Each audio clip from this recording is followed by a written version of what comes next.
I did not fix the cameras. Look at me, I failed so much. Greetings, everybody. I'm Max, the Marshal of the original box set Deadlands game, and as I do my intro, I'm going to be messing with these damn cameras. I want to tell you guys about OneDrive real quick. It's a Microsoft thing that attaches to your desktop and screws with how your files are set up, and that's what we're looking at right now. A calamity related purely to the fact that Microsoft thought they were doing me a favor by creating OneDrive. I'm joined today with the rest of the Brady Bunch here. We've got Rusty. That's his real name. It's not Ollie. It is Rusty. I've been practicing it all week, so we won't have those problems again because I don't want to be called Miss Lorraine when I see him next. No, it's too late. I owe you several of those. So yeah, next time we see each other at Origins or at Gen Con, you're going to be treated just like a pretty little French girl. 27 just from last session. Don't keep track. I want to see the hash marks, by the way. With us as well is James, the rules lawyer for the game.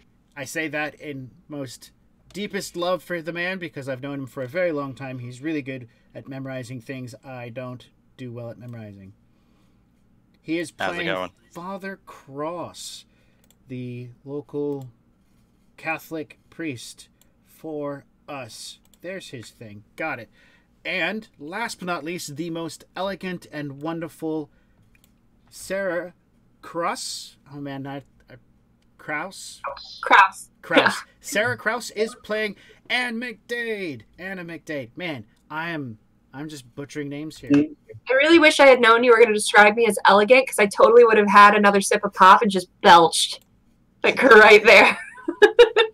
I am always doing the wrong. Oh, this is James. I'm doing a second Sarah because I'm talking to Sarah. There's James. So everybody out there in Twitch land who are watching this live, welcome and for joining us. If you're watching this via recording, awesome, so great. Couple of things. I fixed the trail boss. It stopped gaining hit points. It's gone back down to its start at 2,000.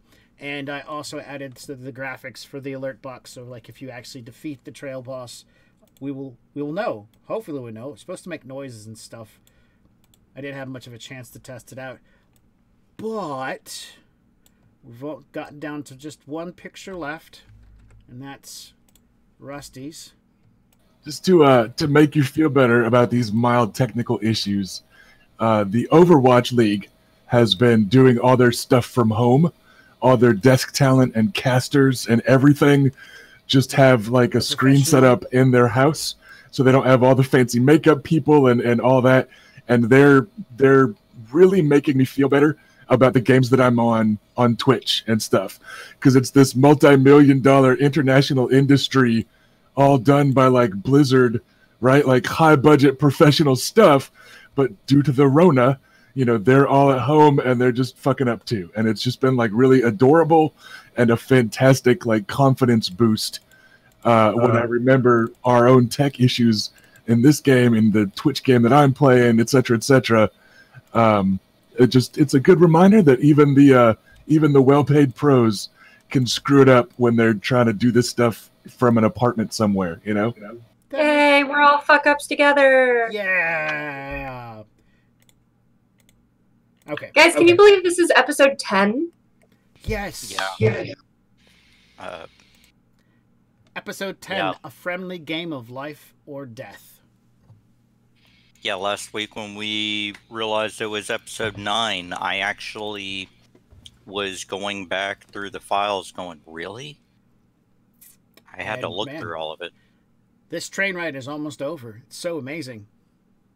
Well, I mean, it's just been such a calm, relaxing, modern way to travel that we just dozed off on the train. We've been just napping for this whole trip. You know, we got a couple of those little bottles of alcohol from the train attendants, and we just dozed off for the whole journey. It's been so just chill. It's been.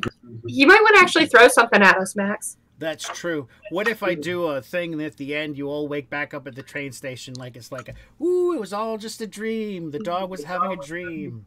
We're all just like napping on one of the benches waiting for the train to show up. Yeah. Hey, Ryan. That's the last time I buy salami from the back of a wagon. As long as we get to keep the bounty, I'm fine. What TV show was that? It was Lost, wasn't it? The dog woke up at the end and it was having a dream.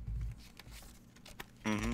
Yeah, I didn't watch Lost. I heard about it a lot.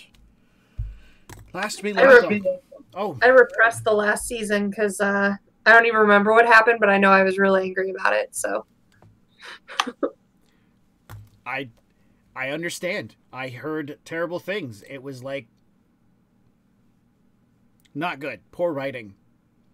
But the good thing about role-playing is the writing involves one person sitting down and writing 4 sentences, like town with city wall, sexy goblin, train ride, evil crystal. And bam, we got 10 game sessions. I'm still trying to fit in the sexy goblin. Yeah, I feel like we've been a little shortchanged here, Max. We haven't had any sexy goblins at all. I think he was talking about you, Rusty. That's fair. That's fair. I'll take it. And thus, Lorraine's secret identity is revealed. She's 2 goblins in a petticoat. Good stuff. That's going to be something really bad to find out on your wedding night, huh? Depends entirely on how Oli feels about goblins. I mean, in all honesty, so far those goblins have been pretty friendly. And polygamy, I guess. Like, we might have to move to Utah or something after I marry both goblins at once. You got a point. Oh, man. Last session, we left off at a bit of a crazy turn. Ollie was standing not over Anne, but nearby, and he had his pistol drawn in defense of her, but that didn't make her feel any the more easier. Father Cross was dealing with a pretty severe injury to his hand, well, at least what felt like a severe injury to his hand. I think that's where we pretty much left off, a rather tense moment. The train, the engineer had received tools from Blake's farm as Sister Teresa and the other brothers had come out to give a hand, and everybody had gathered for dinner when Ollie had noticed the shoveler, the hunchbacked gentleman who worked the coal car, heading off quickly and away from everyone else. And he gave pursuit. And he then found the shoveler in the most strangest predicaments coming out of the woods. All friendly-like, as if the sounds that he had been making was just a normal passing. Yeah, there were, I believe it was described as chomping and bone-crunching sounds, I think, were what I heard on my way over towards the underbrush. So yeah, that's not normally supposed to happen. If you have chomping and bone-crushing sounds while sitting on the toilet, please contact your doctor. Rusty's right.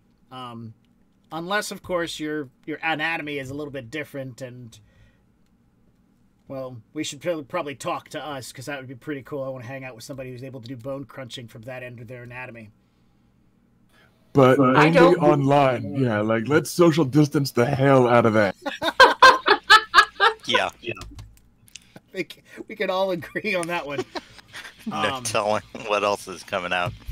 All right, so, and then it went strange because the shoveler left from his escapades on the hillside saying, "I'm fine," and hustled back to the train. And then Ollie found... how would you describe that? And then I found the shoveler again, except for his structural integrity bits. Because I believe you just described him as completely lacking a skeleton. So he was just kind of flat and wiggly and not great. And I believe he was clutching at my leg and asking for help when Ollie shot him in the head a couple times, which is the only help that Ollie had. Yes. And for the record, it hasn't come up in conversation yet, but if you guys ever see Ollie in that exact state, he hopes you will grant him the same mercy, because he is quite partial to his skeleton. And if he's lost it, just go ahead and put him down. Which He's a little attached. brings up the gift that you have that allows you to pick up a language. Was that one? I have one, but I feel like I don't want to learn whatever language you're about to make me write on my character sheet.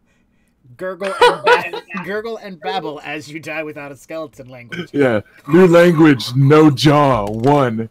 Like, no, I just want to forget that. But it's free. I still want to forget that. This is a game with like sanity check mechanics.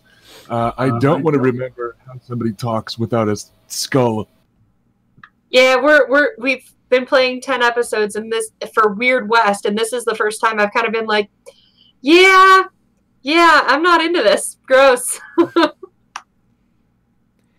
So then the shoveler went back to the car, and things got even weirder, or at least out of the ordinary, in which he tried to get inside the body of Bixby. That didn't work out so well, so he tried to get into the body of Father Cross. And then finally, the shoveler, whatever he was using to try to get in, the thing that was coming out of him and going into other people, the body itself ran off while the thing tried to get into Anne. And that led to the final showdown where we're at now, where we're picking back up, because that was a very tense moment. I want to see it de-escalate from here. I want to find out what happens, how it de-escalates, how you guys deal with this. Whew. So yeah, Ollie, I believe in the snapshot moment where we kind of left off, Ollie was standing there having just very hastily drawn the gun-blued and silver and gold etched kind of rune-covered pistol from a dead ranger, and had it like snug against his hip, like didn't lift it up and line up the sights and aim, just kind of drew and fired as quick as he could, coming perilously close to basically everybody in this crowded room, but making the shot on the weird, wiggly, proboscis, bone-eating deathworm, tapeworm thing that was wrestling with the lovely Miss McDade. And didn't Father Cross try to pick up my tomahawk? Oh, no, he did. He did.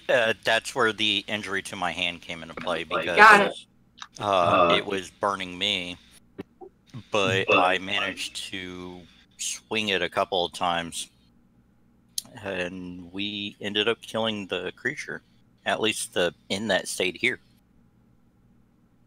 This is when Max goes, "That's what you think." No, I would never say that. That's very cliche, and I try to avoid cliches. After 20 years. Yep. Yeah. I remember that story. Yep. All right. So Father Cross was out of the train. Ollie and Bixby is trying to reach out and touch Anne at this point in time, because he's pulled himself up. He tried to... he pulled his rifle because of the thing, and so he's dropped his rifle at this point in time, which kind of breaks the tension for a moment, and he reaches out and he touches you on your shoulder. And in his wavering voice, he says, "You okay?" As soon as he touches me, I kind of jump, because I'm kind of panting from the exertion and looking up at Ollie with a gun that just pointed toward me and thankfully hit the right thing. I'm very frightened and spooked right now. So I kind of just jump at his touch, and I'm kind of looking around me at the scene. Ollie's gun will be a blur of metallic runes with that little ripple of magic around it whenever he does his stuff, as he gives it like one quick twirl and then holsters it, and then like lets out a breath that he didn't realize he took in, and then kind of lets his shoulder slump. The tension kind of eases out of him a second later. It's just like, whew, in that I made the shot type of way. And yeah, then he'll kind of deframe himself from the doorway to make room for people to come and go, and just kind of try to relax a little.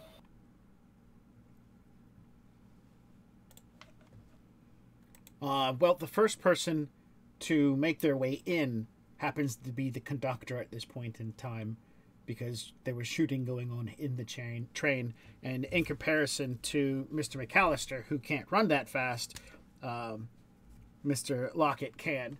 And so the gentleman comes up, immediately looking around at what's going on, and there's no sign of a body, a corpse, or anything. It's just this ichor, the same stuff that was from the bat monster 2 days ago. On the other side of the train at this point in time, well, no, on the same side of the train, Lockett comes up. That's when Webb, the other Pinkerton with Dr. Walters, will also show up at the same time. And they begin asking, Walters begins asking a barrage of questions. What's going on? What happened here? Ollie is just gonna kind of point to the goo and go, some kind of critter got the shoveler, and damn near tried to get a couple more, and then give a shrug like, that's all I got. Some kind of critter is as specific as Ollie is capable of. Lockett looks to you and, quizzically, did you blow it away with a shotgun or something? There's nothing much left.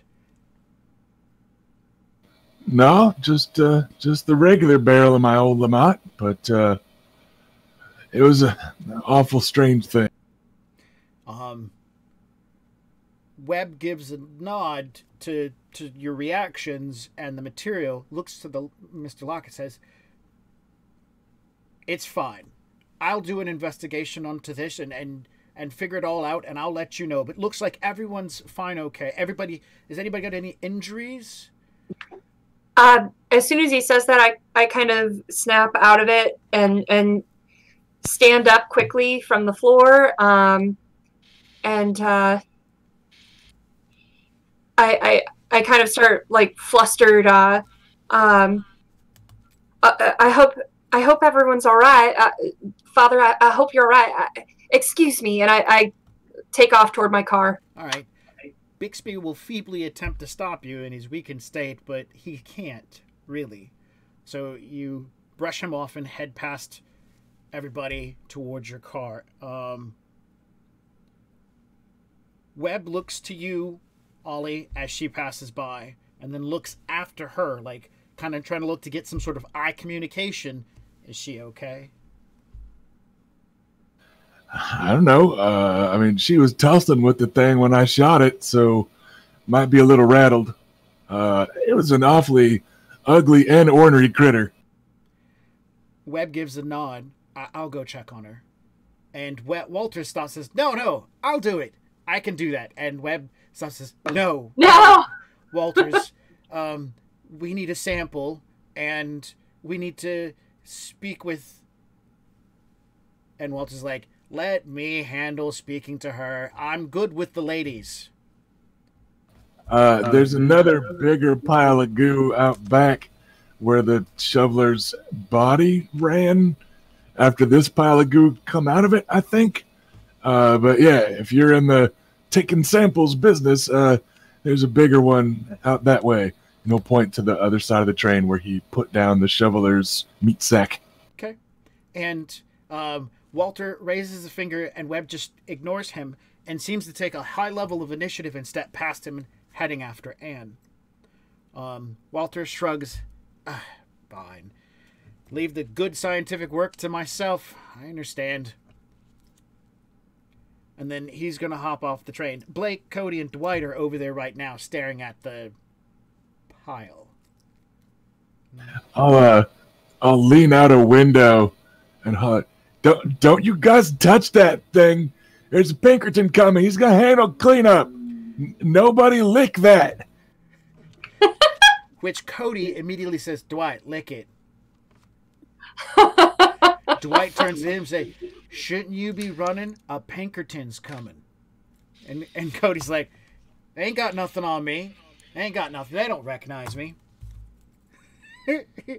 and Walter hops off and, "Greeting, gents. Is this it?" And he just da da da da da da da da da. And as his mouth starts to move, you can see Cody and Dwight's faces begin to start to sag and drop as they realize how fast and quickly he's like moving and talking and not shutting up.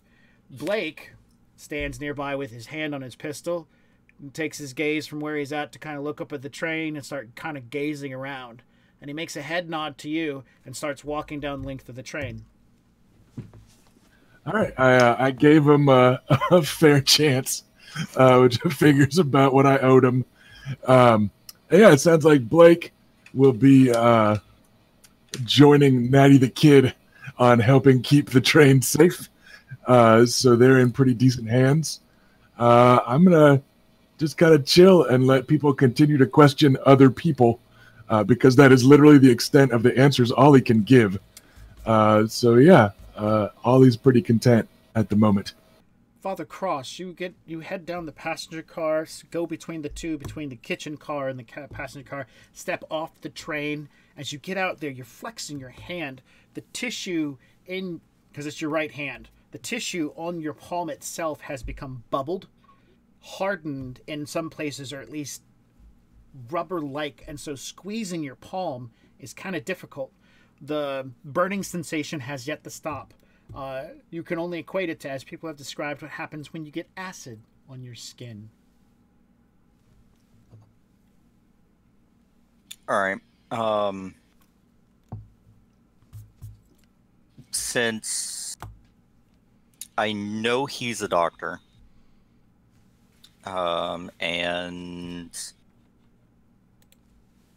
the Pinkertons specifically know what I am, I will go back to see Dr. Webb, have him take a look at my hand, since I can't heal myself.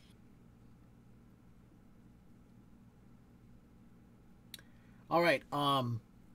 So you begin looking for Webb at this point in time as you're like, so you start wandering. As you head down the length of the train, you come across, of course, passing by Blake, the gentleman from the farmstead. He's walking. He seems to be looking at the train, down in the valley, like looking around, being very observant. He goes, "Father, you okay?" Just a small burn from something that didn't agree with me. He says, "You might want to use some of them angelic powers that God gave you and give yourself a heal."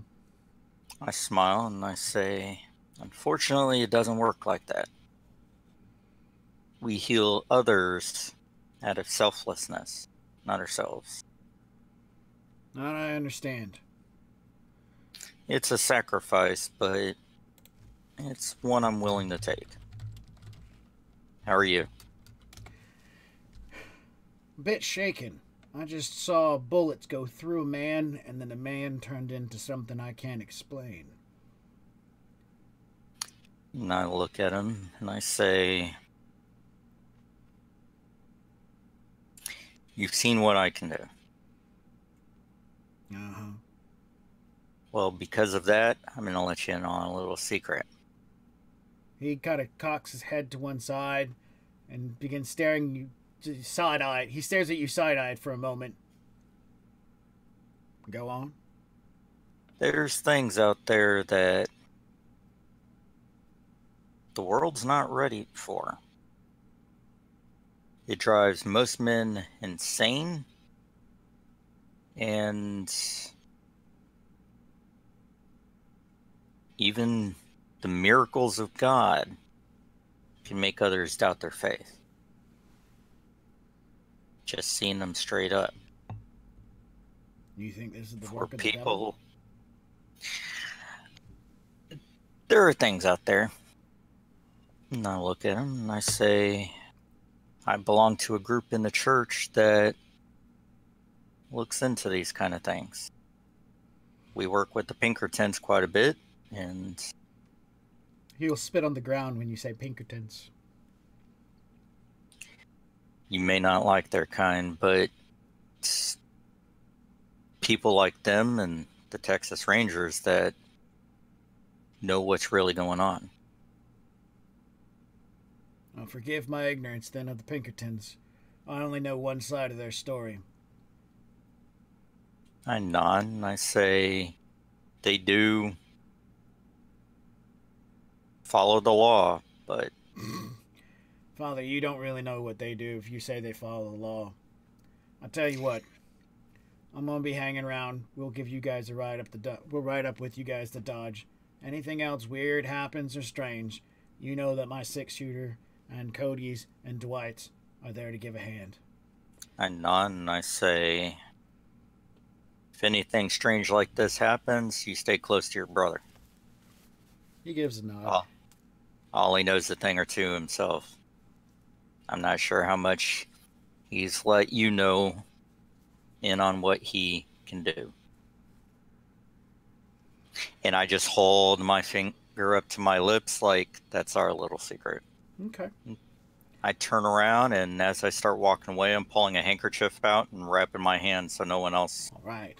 can see it for now. Before we move forward, before we continue with you, because the next doctor you meet is Dr. Walters. Oh, God. And I mean that in the nicest sense. We're gonna, Anne, you get to your room. I lock the door. Okay. Okay. And I immediately scramble for one of my many bottles of whiskey and take a big slug. And then get out my stitching materials and start some of the holes in my arms from the claws of that thing. Yes. Yes. Start stitching it together and change dresses so that I have my arms covered up so nobody can see the... You're running out of dresses. I know. Ah! As you begin sorting through your bag, thinking about the fact that you've used 2 of your really good dresses and they've got blood on them, and you need to get to a store, you need to get some more clothes. There's a lot of things start running through your head, and you feel like a twisting in your gut as you're like fishing around and gathering your things, and your mind drifts. Not your mind. A thought, words, pictures without words come from somewhere inside your head and remind you of Ollie standing over you with that gun. And you don't feel safe. Something about, you have impressions, but whatever this voice is saying, not safe.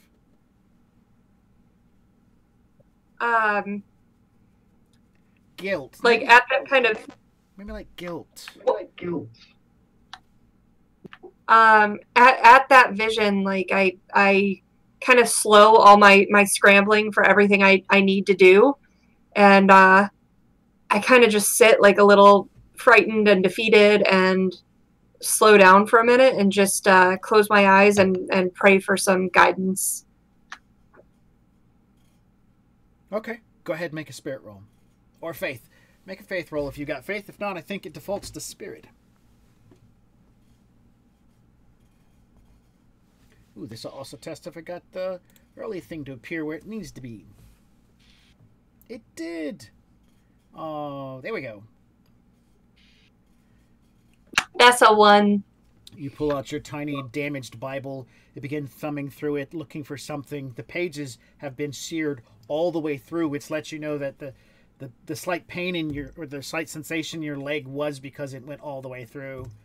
And the book is readable only in parts, and so you're thumbing through it, and this is terrible. This was... And that guilt sensation that you have goes, this isn't your fault. This is someone else's fault. This is someone else to blame. You should take a nap. You should rest for a while. You should let me. You need to go to sleep. Really go to sleep. That's what you're feeling. These words that I say are at this point in time what you're feeling. You need to get some sleep. You're tired. Don't worry about these things. It's time to let it all go.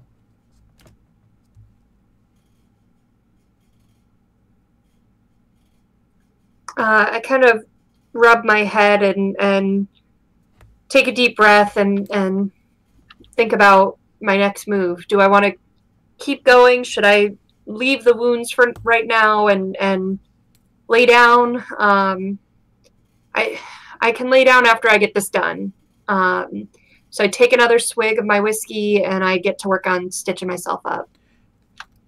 About the second little armhole that you're working on, you hear a knock at the door. A familiar voice of Dr. Webb comes across. Miss McDade. Dr. Webb, is that you? Yes, ma'am. I've come to check on you. You rushed off so quick. It was concerning. I'm sorry, sir. I didn't mean to waste your time looking for me. It was just a frightening evening, and I was a little overwhelmed by the events of what happened and the gunshot nearby, and I needed some space and some time to recover. Okay, but you didn't get hurt? Nope. Surprisingly, that thing didn't put a scratch on me, so thank heaven for that. Well, if you are in need of any help, I am a professional doctor. I can diagnose as well as assist in a variety of different ways. I kind of thumb the black, thick blood that's dripping from one of the wounds, and I'm like, I don't know about that, doctor. While that thought rolls in your head, he stumbles outside with words to try to, look for something else to say, and finally he stops and says, well, okay, well, if you need me, I will be back in the next car.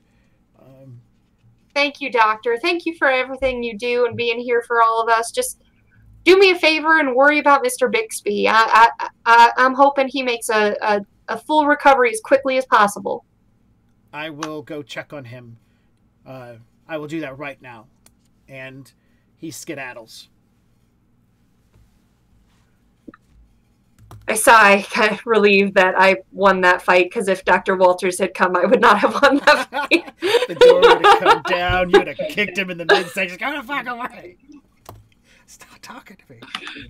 The demon voice comes out. Go away. All right, I keep it my stitching, and okay. As soon as it's finally done and I'm changed, I might kind of mix and match some of the dresses and stitch some patches over the bloody parts of one of my older dresses, and I kind of sit down and lean my head against the wall and think about maybe taking that rest. All right. Man, that's some really deep character thought and development right there. Give yourself a chip for that. Yay! Should I give myself 4 chips because we haven't drawn? Yes, you do need to do your chips. Yeah, let's grab those 3 chips. Good looking app. That's a lot of white chips. White chips are good for ignoring wounds. True. See if that refreshes. There we go. For whatever reason, I couldn't look at anybody's chips. Did somebody throw a bunch of chips onto the table? I did when I was trying to spend that 28 bounty. Well, I tossed some on there, but I thought I cleaned it up. So hopefully I didn't leave a mess behind. It's fine. I'll clean up behind the children. Yeah, I'm the child. That child me. All right. Father Cross, you come across Dr. Webb while going through the business car.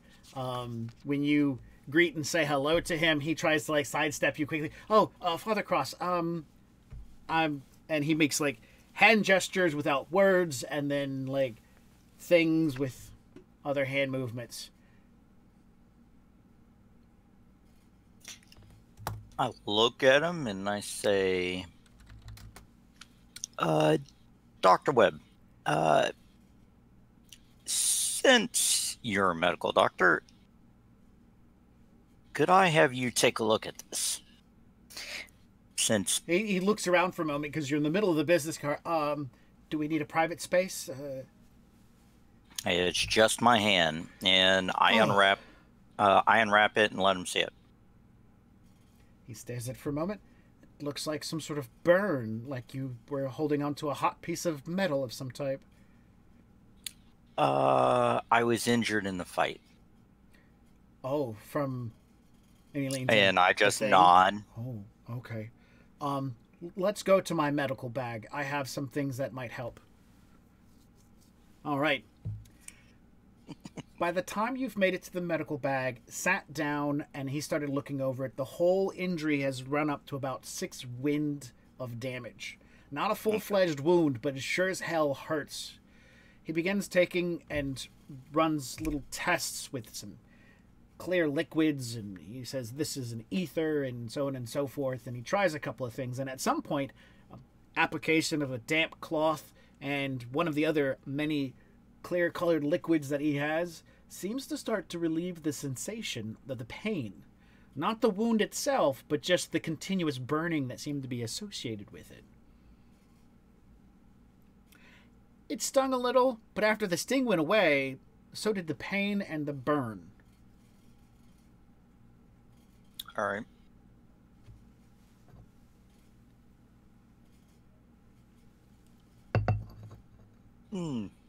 I flexed my hand a little bit, just seeing how the wound looks. Okay. It's still stiff. It still hurts. Use of your right hand will be at a -1 penalty until the injury goes away. All right. I didn't say until the wound is healed or the wind has recovered, but until the injury has gone away.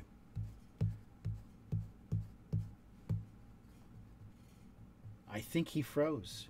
Either that or he's... Yeah, he's frozen. Yep, looks like some connection issues.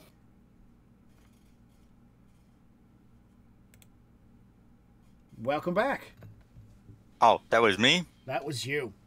Ah. The rest of us had a good old time. We talked about a bunch of stuff. Can't remember what it was, but it was really, really prophetic.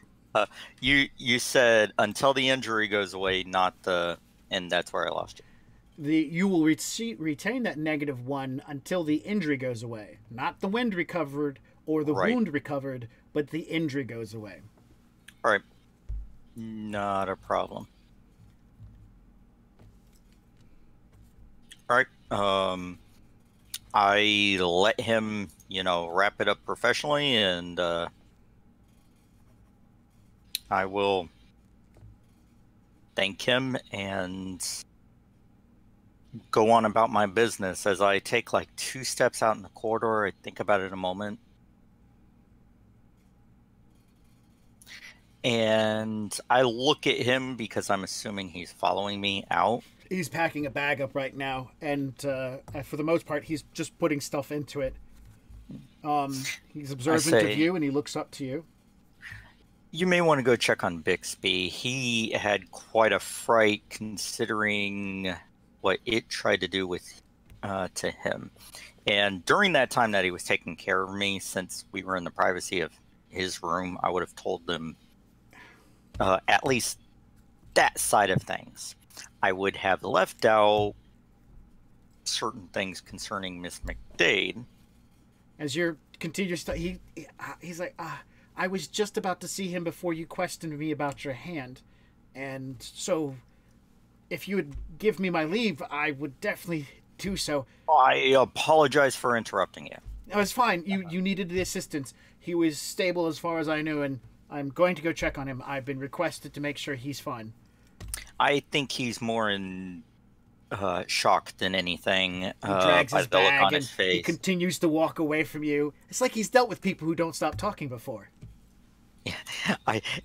And I am purposely doing it because because I know he's already walking faster because I'm continuing, and the moment he gets the door halfway closed at the end of the car, I shut up. Okay. And I turn around and I start walking off. As you turn around, Dr. Walters is standing there. Father Cross! Been meaning to talk to you for a bit, and we're going to fade Dr. from that Walters. point. We're going to fade from that point. Because, Ollie, wherever you're at, you can hear the two of them talking. And wherever you're at, you can hear Father Cross and Walters talking. Walters talks at a higher volume.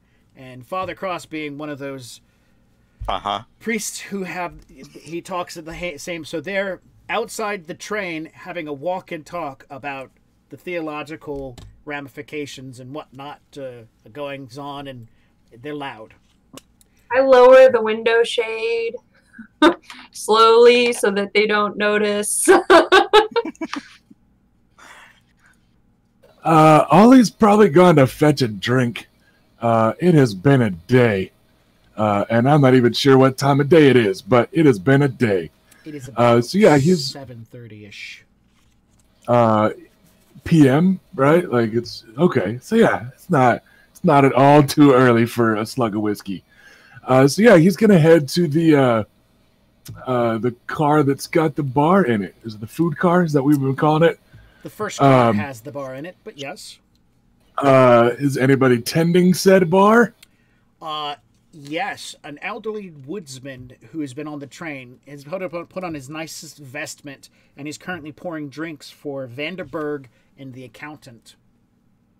Oh, and have one for Father Cross, or 6. And Malone. So those are the people. There's a 6th Alrighty. spot at the bar, and Whiskey will give you a nod and gesture to come join them. Yep. Ollie will sidle up with a relaxed sigh. Yeah. Well, how you fellas doing? Mostly to Malone and Whiskey, but I know that those no-good scoundrels in the suits are within earshot. But I'll be polite even to the scum. Whiskey gives a nod. Lockett went ahead and told me to serve up, so I'm taking care of that. Malone just raises his, doesn't have much to say. Vanderberg, on the other hand, gives a nod. You did good. Those tools really got the engineer all excited, talking about how he's going to get it put together before too much longer. All the right pieces and parts. The accountant doesn't say anything, just like Malone gives a nod and sips on his whiskey. Yeah, I got a couple extra hands to help with the work, too. If he can keep them helping with the work instead of getting up to idleness.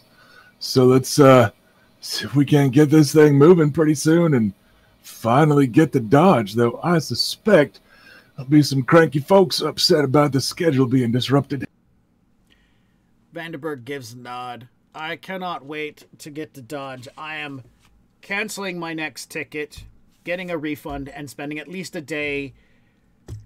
I was planning to jump from this train to another. The schedule was going to work, but now considering, unless that train has been held up, I and my associate are stuck in Dodge at least for a week, which is fine. The city is nice. It's got a good proper and more than enough to keep someone entertained. Plenty of drinking establishments and some other fineries. Also, there's some good places to do some riding around. You look like the kind of a horseman who likes to get out and ride the range. Well, that's how I make ends meet, yep. Whiskey gives a nod and says, it'll be good to get back to Dodge, see my brother. I got some stuff for him. Then I'm going to turn right back around and head right back out. I'm heading north toward Wyoming. I got some family up there, so it's going to be a cross-country ride on a stagecoach for a while. Probably make me some extra dollars by riding shotgun. Gives a smile.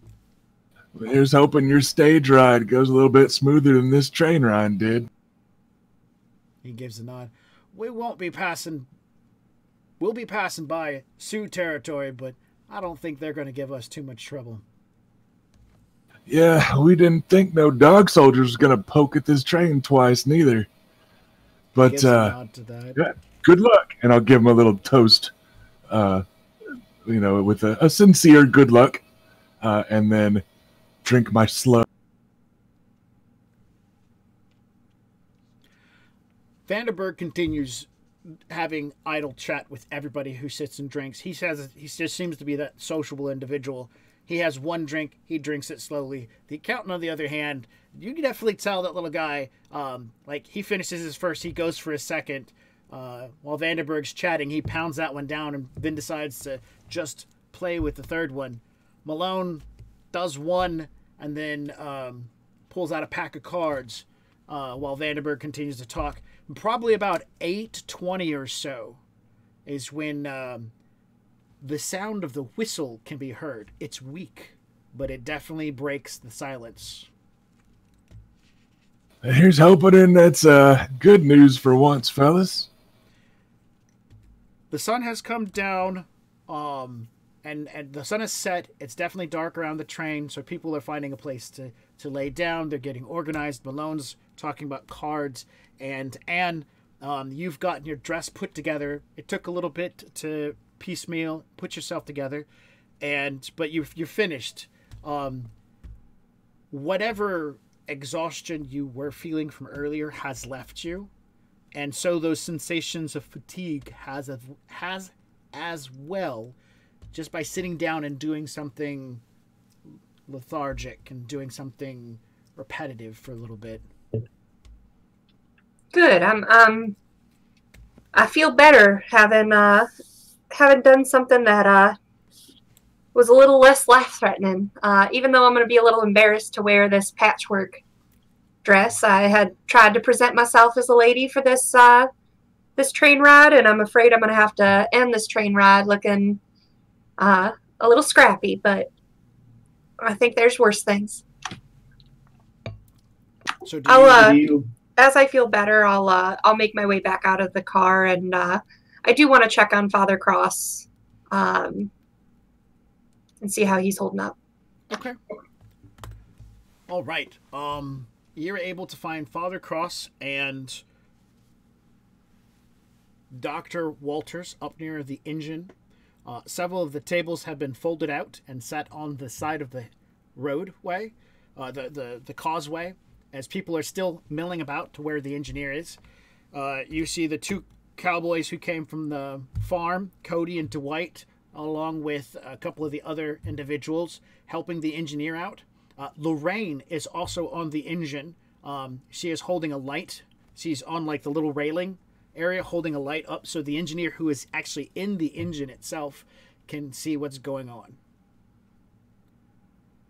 I kind of, seeing them, I kind of keep reserved and keep back and move on. I'm glad that they're working on it and everything, but I don't really like spending time around Cody and Dwight, and Miss Lorraine, I feel like right now I can barely take care of myself, so I need a little space from Miss Lorraine right now, I think. Okay. You wander over to the table with Father Cross and Dr. Walters. I kind of try to make eye contact with Father Cross over Dr. Walters' shoulder, and I'll say as I approach, I'll go, Father Cross, I've been looking for you. Do you have just a minute of time for me? Can you come with me this way? Of course, my child. And I immediately get up, I look, and I say, Dr. Walters, I'm sorry, but this seems to be a matter of the church. No, of course, I understand completely. When we get a chance to sit back down, I definitely want to talk to you about St. Francis. I'm very interested in the historical ramifications that his actions had on modern day man and the decisions that we make now. Of course. Of course. And I take my leave. And I follow her, and then I look at her and I go, thank you. In a calm manner.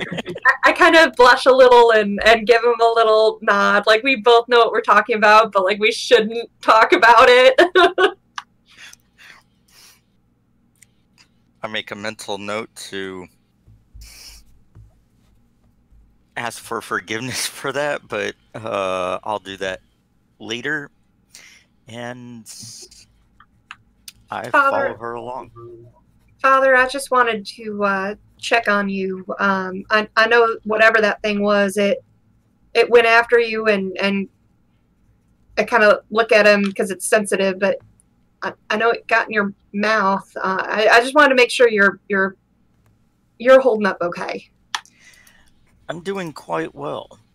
I'm looking around just to see what may or who may or may not be around. And I say, and what about you? I nod and I say, I'm feeling all right, better than I was right after Ollie took that shot toward me. But there's something that I think I'd like to share with you, if we can find someplace a little more private. Why don't we? And since I've pretty much been up and down the train a bit, in talking with Dr. Walters until we found a place to sit, is there a more private place other than going back to her quarters or her room? Yeah, anything a little distance off from the causeway. The trees are pretty clear. If you walk into the trees, you're going to be away from everybody. You could go back to one of the other cars that are past the passenger car. But, of course, you go too far back and you're going to be running into the car that carries extra non-cooperative individuals. Or Yep. I should say non-active individuals. Okay. Then, as we're going, I'll let someone know that we're actually heading over there. That way, Over where? they Into the tree over line? towards into the tree line. That way, if they check to say, all right, we're going to go ahead, Right. they don't leave without us. Exactly, yeah. So I'm assuming you guys tell, let's see, Ollie's character's drinking right now at the bar, so that's a no. We will say, look at my list of NPCs that could possibly be there. And Miss Thompson is out with her children, and they are currently picking berries by along the edge of the causeway. Okay, I'll let them know. Okay. Because it's hard to miss her and her kids, considering she lost her husband. I'm pretty sure. You are having latency issues, James. Lost him again. We will sing a little ditty while we wait for him back. Do do do do do do do do do do do. No, there he is. Welcome back, James. You're having latency issues. Definitely think about who possibly could be utilizing your internets and go take their cups of internets away from them. Yeah. But I will let Miss Thompson know. Sure. She will say that she's gathering some berries and she's going to make some jam later tomorrow. So for breakfast, we can have biscuits and jam, and there's some butter left over as well. So breakfast is going to be delicious. I am sure it will be. And you guys wander into the low pine forest that surrounds the edge of the causeway to have a private talk. Father, I'm certain you've noticed that I tend to be around whenever trouble kicks off, and I'm still here, fortunately. But I have a bit of a story to tell you, if that's all right. I nod. I'll look at her. Well, see, I come from the East Coast, and my husband and I moved west and settled in Ohio, and during our time there, we had a family, and Don't do it. unfortunately, what? You feel something. Feel something. Don't do it. He doesn't need to know. I kind of think, but he's a man of God, and God is who's with us. The voice feelings stop. They subside just as quickly as they can. Okay. Good. So we were attacked at one point by Indians, and my kids.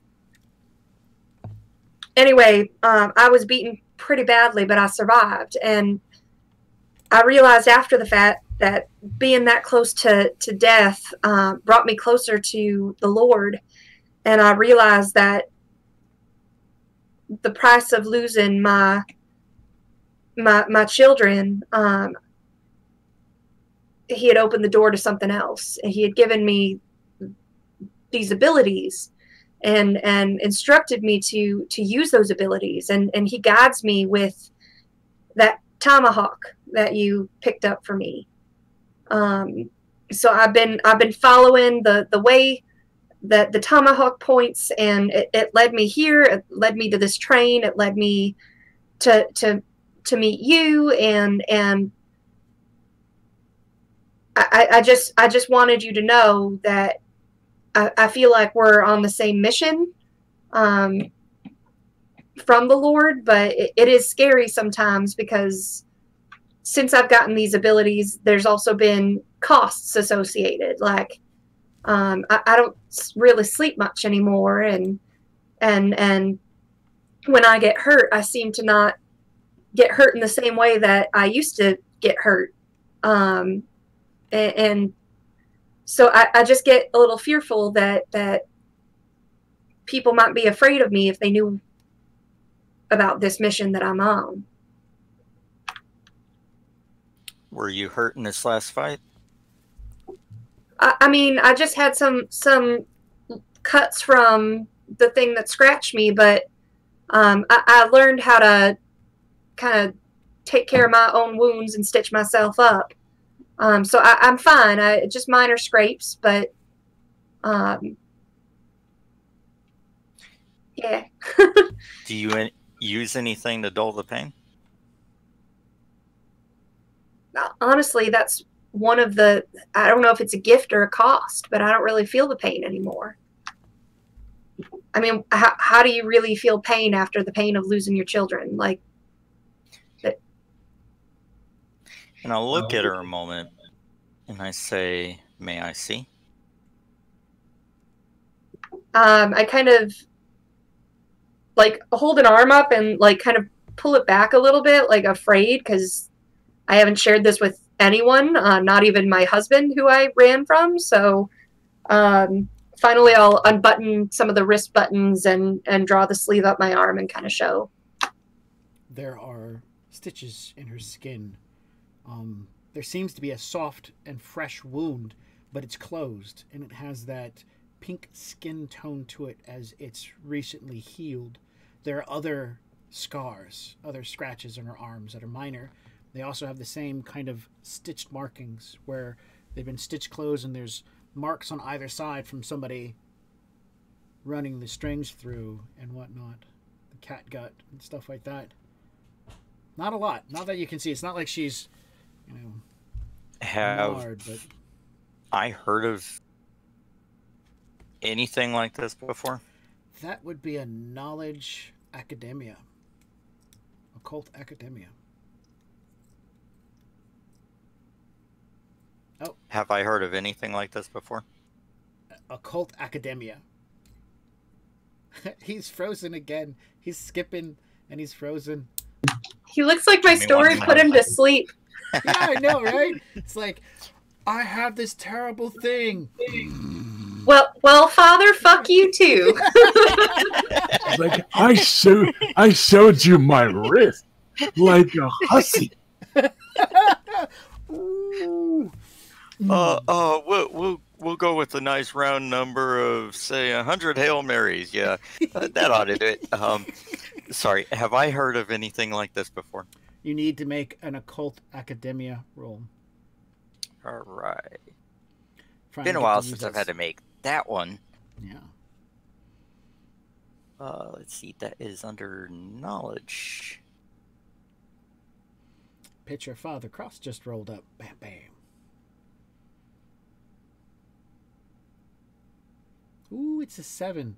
I definitely would put this as an honorous 7 as far as it goes. She might be a blessed, or she might be touched by God just like you.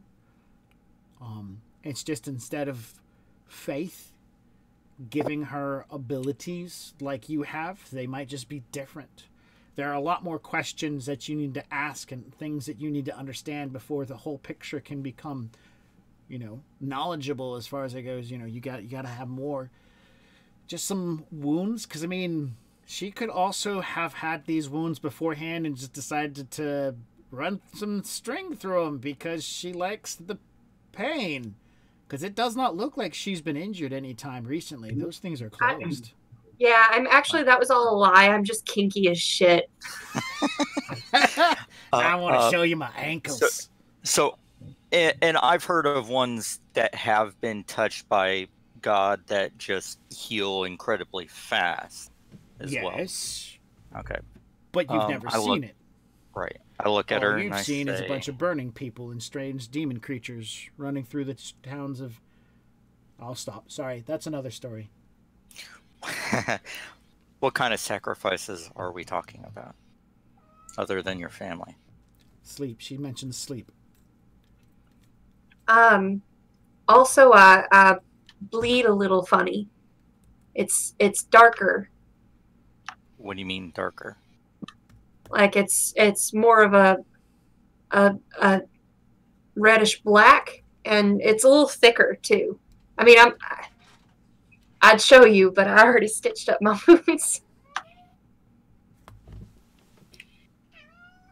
I just nod.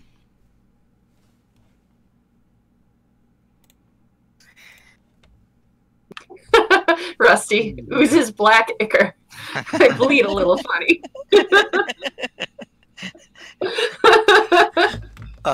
And I'm thinking back to all the stuff we've gone through, because I know Ollie and I have seen some odd things since we've been on the train, and we've talked about it with each other, but we specifically never saw her. So I'm trying to think of, wait, I just nod to her and I say, has the tomahawk always been like that?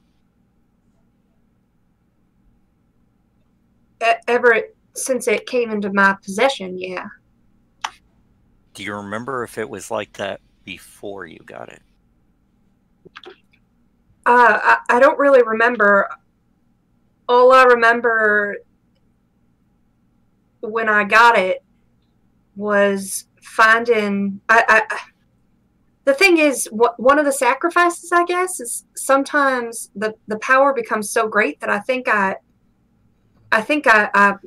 faint or black out. So sometimes I come to and I don't even remember how I got there. But the first time it ever happened, and I've prayed for forgiveness every night for this. But it was a camp of Indians, and there were about 8 of them, and they were all dead. And I was covered in blood, and the tomahawk was in my hand, and it was glowing. And the most I thought was that God was showing me what I could do and showing justice for what they had done to my family.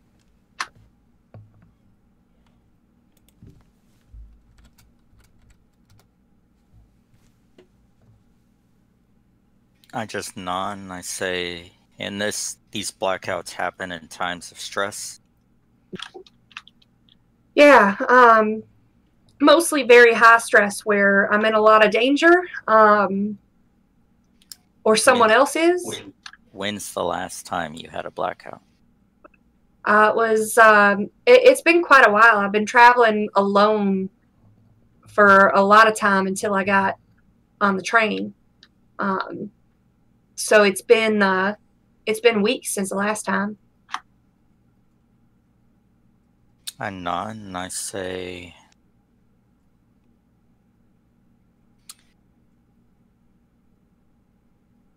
we'll continue to talk more as I think about things, but if you ever have another blackout, let me know. You'll know. How's it gonna work? Hey, and I do. Personally, I don't know how they would do it, but I give her like the ending part on a confessional, just to reassure her that this is staying between us. Okay. Thank you, Father. I appreciate it, and I feel like, you know, I try to be a good Christian, and I try to do what's right by the Lord. And if I can't trust in you, who I've seen fight some of the same things that I think I'm set to fight against, then who can I trust? I look at her and I say, well, don't forget, Ollie's been there alongside the both of us as well. I like Ollie a lot. I'm just a little afraid of him from some of the things I've seen. And I say, if it wasn't for him, there'd be probably a couple of times that our lives would be in more danger than they have been. That's probably true. Do you think we should tell him? I will leave that up to you. Thank you, Father. A whistle breaks the silence between the two of you. But It's loud. It's high pitched. If you decide to tell him, you may want to tell Miss Lorraine. I think she can handle it as well. A whistle breaks the silence as you come to the end of the statement. Ooh, it's loud. It's the train. It's consistent in comparison to the one that was about 10 minutes ago. The voice of the conductor, Mr. Lockett, can be heard joyfully yelling out, "Ooh, yeah! All aboard! Let's get to Dodge City!" And there's a round of applause from everybody over near the train. It's nice. It raises through the tree line, gets to you guys very quickly. And I nod to her. I say, looks like we'll be on our way. All right, back to it. And I, as we head to the train, I kind of look over my shoulder toward where we dumped the box, and kind of shake my head like, thank goodness we're moving away from that nonsense. All right. People begin gathering back up on the train. Everybody's got something to do. The kids are doing stuff. The parents are doing stuff. People are getting ready, getting back on the train. It's all, yeah, no. Actually, no. There's a lot of people who are just back up on the train, and a few people who are like picking up tables and getting it back on. The engineer comes to the... Mr. Lockett calls everyone into their respected cars, and then he's going to make an announcement from the business card. So he's like, everybody get to your respected car, and I've got something to say. And he's like walking around getting everybody's attention. So probably about 9-ish, right before 9 o'clock or so, everybody's gathered. And Mr. Lockett calls out, he's like, the train's up. We will be leaving shortly. And before he gets a chance to finish, Vandenberg's like, well, why haven't we left if the train's ready? Mr. Lockett points a finger and want to make sure that everybody's here and we get it accounted for before we head off. We're not going to leave somebody out in the middle of nowhere. And so he's like, I want to see everyone's tickets again. And he kind of turns around and he says, except for you. And he points to Ollie. And you, Mr. Blake, and your two brothers that you brought along, and Sister Teresa. I know, I just want to make sure that we have everybody. Because I know I need to see your tickets, please, people. And he's got a booklet of little tickets, and he's starting to walk around. Tickets, please. And we'll get underway before, unless you guys want to do a search party. and like wander around in the woods. It's already past 9 o'clock and it's dark out there and we only have 3 lanterns. 3. And so he starts going around and asking people for their tickets, one after the other. Did you join Malone, Vanderberg in a game of cards, Ollie? Yeah, pretty low stakes on account of I have 54 cents in the world. But he's like, he'll play for a couple of pennies and stuff. It's what he's got. Vanderberg will give you $1 in change so that you can play at the table. Look at that. He's a good man. All right.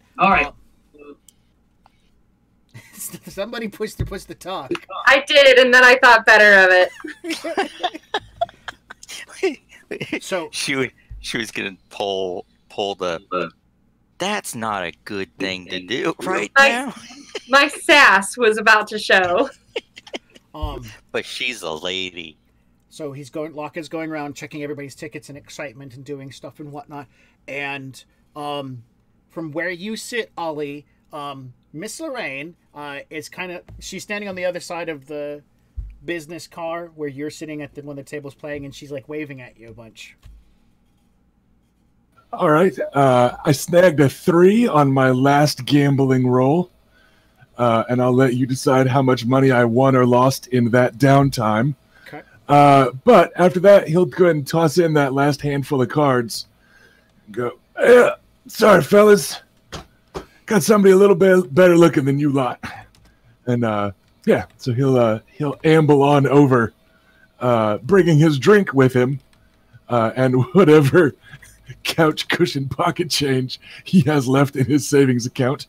There is Malone's roll, so that's not bad. And Vanderberg's roll is going to be a bit better. For the record, I could have rolled much better, but I'm specifically not using my Hexslinger powers to cheat, because that feels not right. When someone's giving you the $1, I'm like, I'm not going to cheat this guy out of more, even if he is just a banker and not somebody that contributes to society. I'm not gonna cheat him when he's giving me the buck. So in the end, he wins his $1 back. He could have won more back from you, as well as Malone, but he pretty much splits even and says it was more enjoyable just to have the game.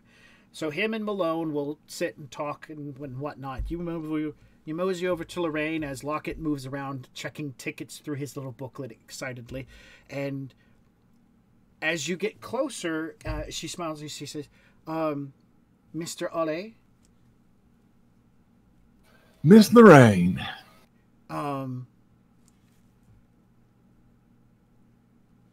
I have had a very strange train ride, and tomorrow we will be in Dodge in the morning. I was wondering, and she leans closely and whispers to you,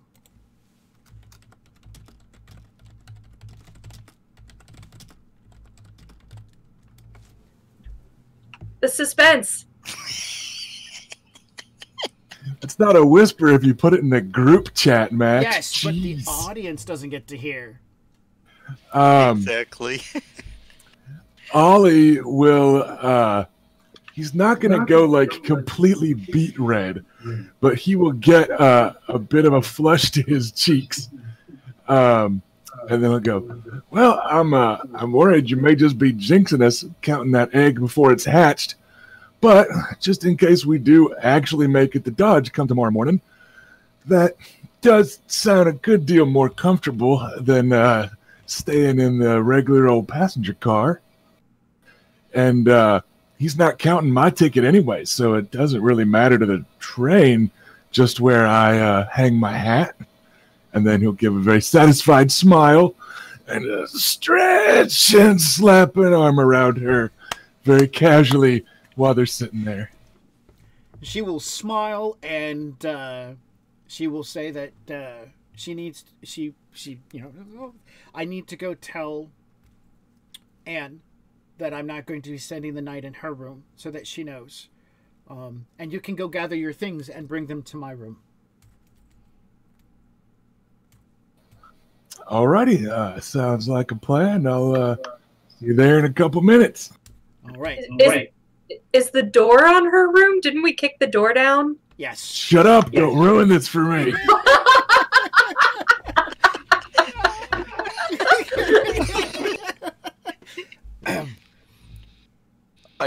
There's plenty of stuff on the train. We can make a curtain or just lean a bunch of boards against it.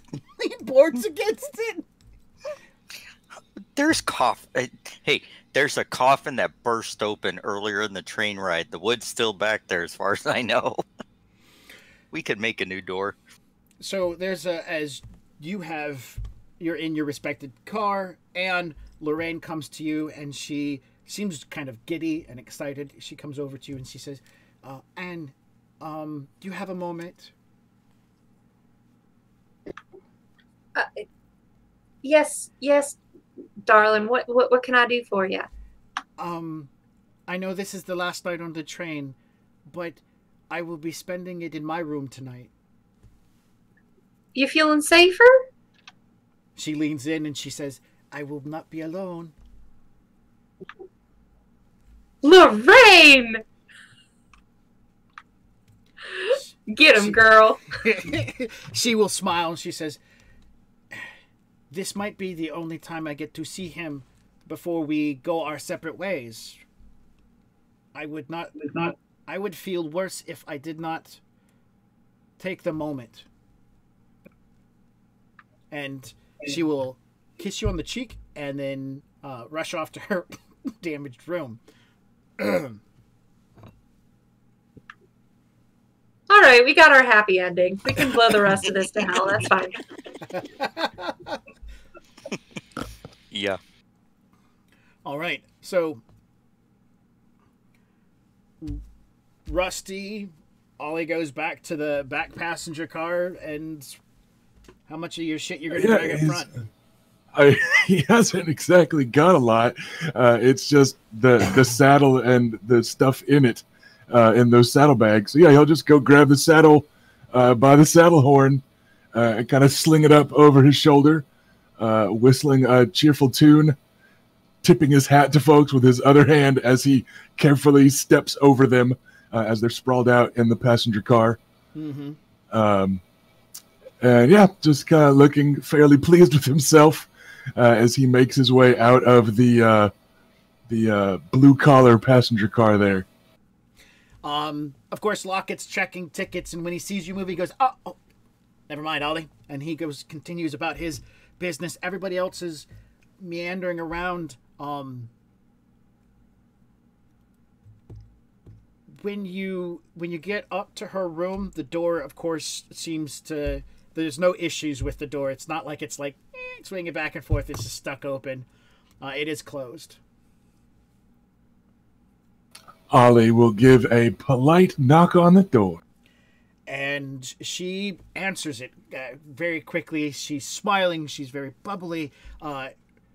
She's wearing like an evening gown. It's a really tight-looking evening gown, but not like her normal out-day clothes and whatnot. So she's offering you to come in. The room's been slightly decorated, and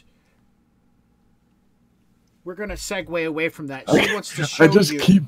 I keep waiting for something awful to happen, like, and then she bares her fangs and tears out your throat, right? Like, I just kept open, like, and there's lots of teeth. Like, I don't trust. Yeah, it's like, sexy goblins. She ate your skeleton from you. Or the cyclone takes out her half of the car. Right? Like, I was just waiting for the shoe to drop. Like, please get us to the relative safety of a fade to black. Like, not even just to get lucky, just like, don't let her eat me. She's two sexy goblins, remember? Actually, she wants to show you she wants to show you things. She wants to talk with you. She wants to get to know you, and she wants to kind of like... Yeah, I know what she wants to show him. Damn. I'm just trying to say, she's being as polite as possible, and she's beating around the bush, but she will show you her huckster deck. She will produce her cards, Hoyle cards, and she'll begin talking about what they mean to her, as well as the tarot cards, and she wants to do a tarot reading for you. Tarot. Tarot. Just tarot? Isn't it Tarot. Yeah. They might have said it funny back then, or different in French. Maybe it's different, but they tend to not say their MTs anyway. So yeah, Ollie is surprisingly not disappointed. And A, the night is young, but B, like he does feel like he needs to learn more about this sort of thing, given what little bit he learned from the Ranger and the kind of startling natural aptitude that he's had for his particular brand of hex slinging. They call it being a shootist, I think, or something like that. It's a little bit different flavor. But yeah, like he wants to learn more about her and wants to learn more about the topic. And it's still alone time with her in her room. And eventually they're going to go to bed. So he's not like, yeah, whatever, get those cards out of my face, bitch. You know, like, he's like, this is a win-win. Like, he's getting to spend time with her, practice his French, learn some stuff, get to know her better. So yeah, he will get a chip into that, by the way. That was hilarious. Rusty, out of my face, bitch. Rusty, I just want you to know I'm going to go back and make that into a GIF. That's fair. That's fair. I want to see that. Yeah, so she wants to introduce you to... She says that she knows things. She talks about it in as cryptic ways as possible, beats around the bush, but she points out that she knows things, that she learned to do things from her master, Zalamar. Yeah, that's right. And so she's like, shows you the cards, and then she shows you the door, and of course you remember the door was busted open. Everybody does. But she explains to you that she used the knowledge that he taught her to fix the door. At least it looked fixed as well as it's going to be. From the outside it looks like it'll shut and whatnot, but from the inside it looks kind of like the wood's been all kind of mashed together. So it doesn't look normal. But it's still, the door shuts and locks. Ollie will make a bit of a face at himself. Just go, yeah, all the tricks that I picked up are a little bit better at breaking things and fixing things. So, yeah, that's neat. I didn't know that this sort of stuff could be used to make things better instead of making them worse. Then she asks you to show her what you're talking about. If you can. Well, the door up already. Yeah, Ollie just starts shooting. Pow, pow, pow, pow, pow. Insert anyway. I started blasting meme here. But yeah, he'll go. Well, it's kind of tough to show most of it off when I ain't killing folk, because that's kind of what it's for. I do got one little trick that I could do though, and he will unload his not his special gun, not the Lamont, but his just trusty old like cattleman revolver. Mm-hmm. And then he'll like tuck the bullets in his ammo belt, and then he'll go, so anyways, it's empty, and then you just give it a look, and he'll give it like a quick little front and back spin, and then sling it open, and assuming I don't need to actually roll and draw because it's like a 3-step process, if he does reload action twice, 6 bullets will be loaded from somewhere on his person to somewhere in his gun. So it's a little one that lets me do 3 bullets at a go. But yeah, so he'll just do that one real quick, and then kind of point down to his belt and go, this one saved my bacon a time or two. I try not to get into fights where I need to shoot that many times, but sometimes the folks on the other end get a little disagreement with me as to how long a unpleasant situation should continue to unfold. So it's not entirely always up to me just how many bullets I got to invest in ending a confrontation. So yeah, it's a quicker way to, get the shooting iron ready to go again. In her excitement, she expresses to you that the gun must be part of your focus. How part of that you do all of the things that you do. She says, go ahead. Yeah, I used to think I just kind of got some good luck sometimes, or I guess more it was giving bad luck to other people. But yeah, I met this fella that told me a couple of things with basically all his dying words. So he didn't seem the sort to lie, especially not given them circumstances. So he told me a couple of things about a couple of things, including about myself. And yeah, after talking to him, I've been trying to make a little more of a, I guess it's what the sister would have called a conscious effort at constant improvement. And I've been acting with intent, I reckon, is how she'd fancify it up. So yeah, it's coming handier than I reckon we'd all like on this damn train ride. But yeah, it's good to know that it ain't just the devil's own luck, something I can work at and get better and use for shooting the right folk instead of just whoever comes along. She will produce her cards and express to you that her cards are like your gun. The cards are what she uses the focus. She will lay the cards out, she will play, and she will express, that the pictures that are on the back of the cards actually mean stuff. And she's like, she gets really excited. And she starts going through it, not to a point that you can't keep up, but then at some point in time, she's explaining the cards, and you see the action of dealing a set of cards from her hand. She's able to cause her bag to fall off of her bed, and you guys are at least 2 to 3 feet away from it. He'll jump a little bit and then just give her a look like a couple of kids that like pulled off a successful like science experiment or something, where you're like, huh, oh, and Yeah. he'll give her a nod. She's really excited about that. She gets so excited, she begins unbuttoning her shirt.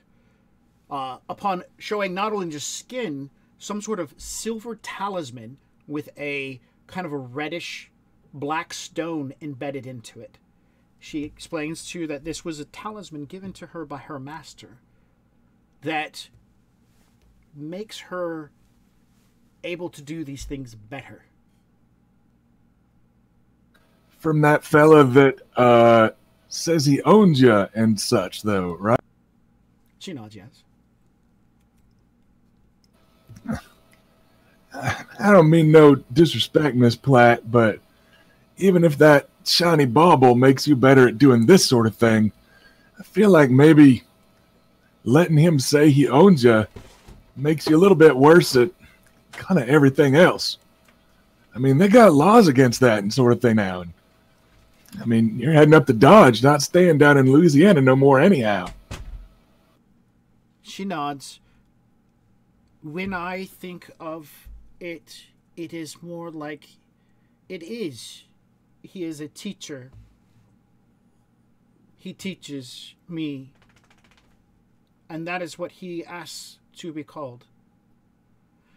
I understand what you mean. And yes, I show maybe some disrespect for myself for allowing me to say those words, but out of respect for what he's taught me. I hope to find him so he can show me more. I just figure there's a difference between calling him a master and calling him your master.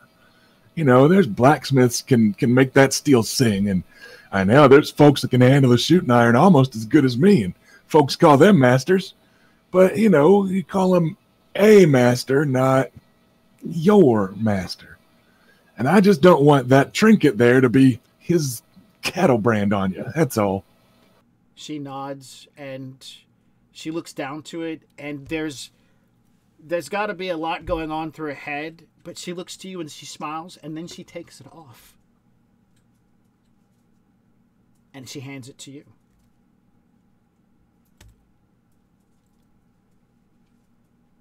There. But I didn't mean you had to go get rid of it or nothing too, but she takes it off and she drops it into your hand.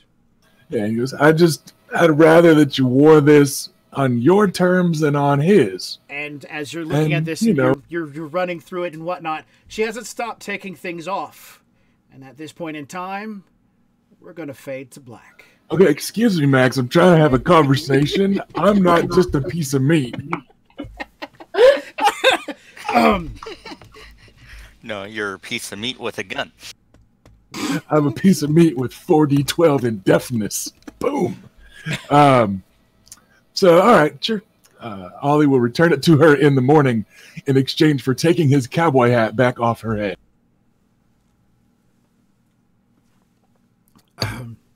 All right. With that, as the train is, the tickets are counted, the train has started to move, and we are moving in toward Dodge City. We're going to take a short break and be back in about 10 minutes.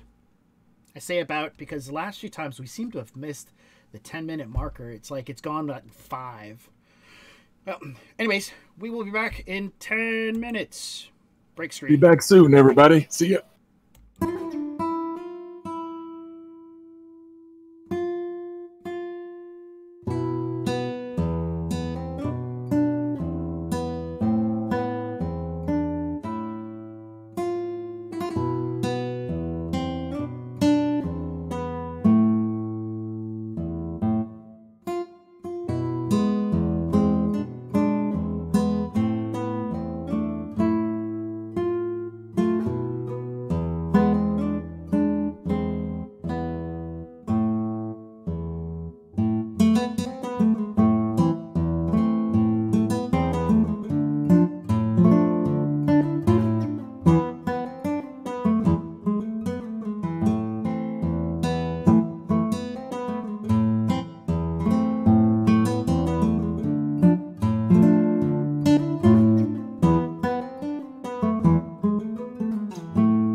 we're back. Welcome back to Original Box Sets Deadlands role-playing session, actual play. Hey man, I just gotta stop doing that shit. We're back. Ha! I'm Max the Marshal. With me is James, playing Father Cross. Hey. Sarah, playing Anne McDade. Hello. Ollie, playing Rusty. Something like that. All right. The train is moving finally on this second day. This is the end of the third day. I apologize. End of the third day. The train's moving. It's like 9:30 at night. The engine's picked up. For those of you who get a moment to look outside and see the holes in the side of the engine, the boiler are still there. For the most part, they've been patchworked together, and so only a little bit of flame and smoke are coming out of those openings, but it does give an eerie feel to the engine itself, as it has two large holes on either side in which light every once in a while comes out of, as well as smoke. So the engine definitely looks like it has had one hell of a ride. No, just me? All right, fair enough. I was going for the whole hell of a ride. Anyways. I noticed. I didn't like it. I'll try harder. Please don't. Please don't. All right. So, yeah, it's to be a peaceful night. There's no other shoe dropping, people ripping open faces and chewing off other people, no tornado taking part of a train. It's quiet. Those who are slightly tipsy and wear themselves out definitely are getting a good night's sleep on a comfy bed. Those who choose not to sleep, of course, at least have a comfortable ride and a chance to repair some of their garments, if they so choose to, or a variety of other things. But what is Father Cross doing as the night rolls on? Is he planning on getting some good old shut-eye? Because he's a mere mortal, guided by God's hands.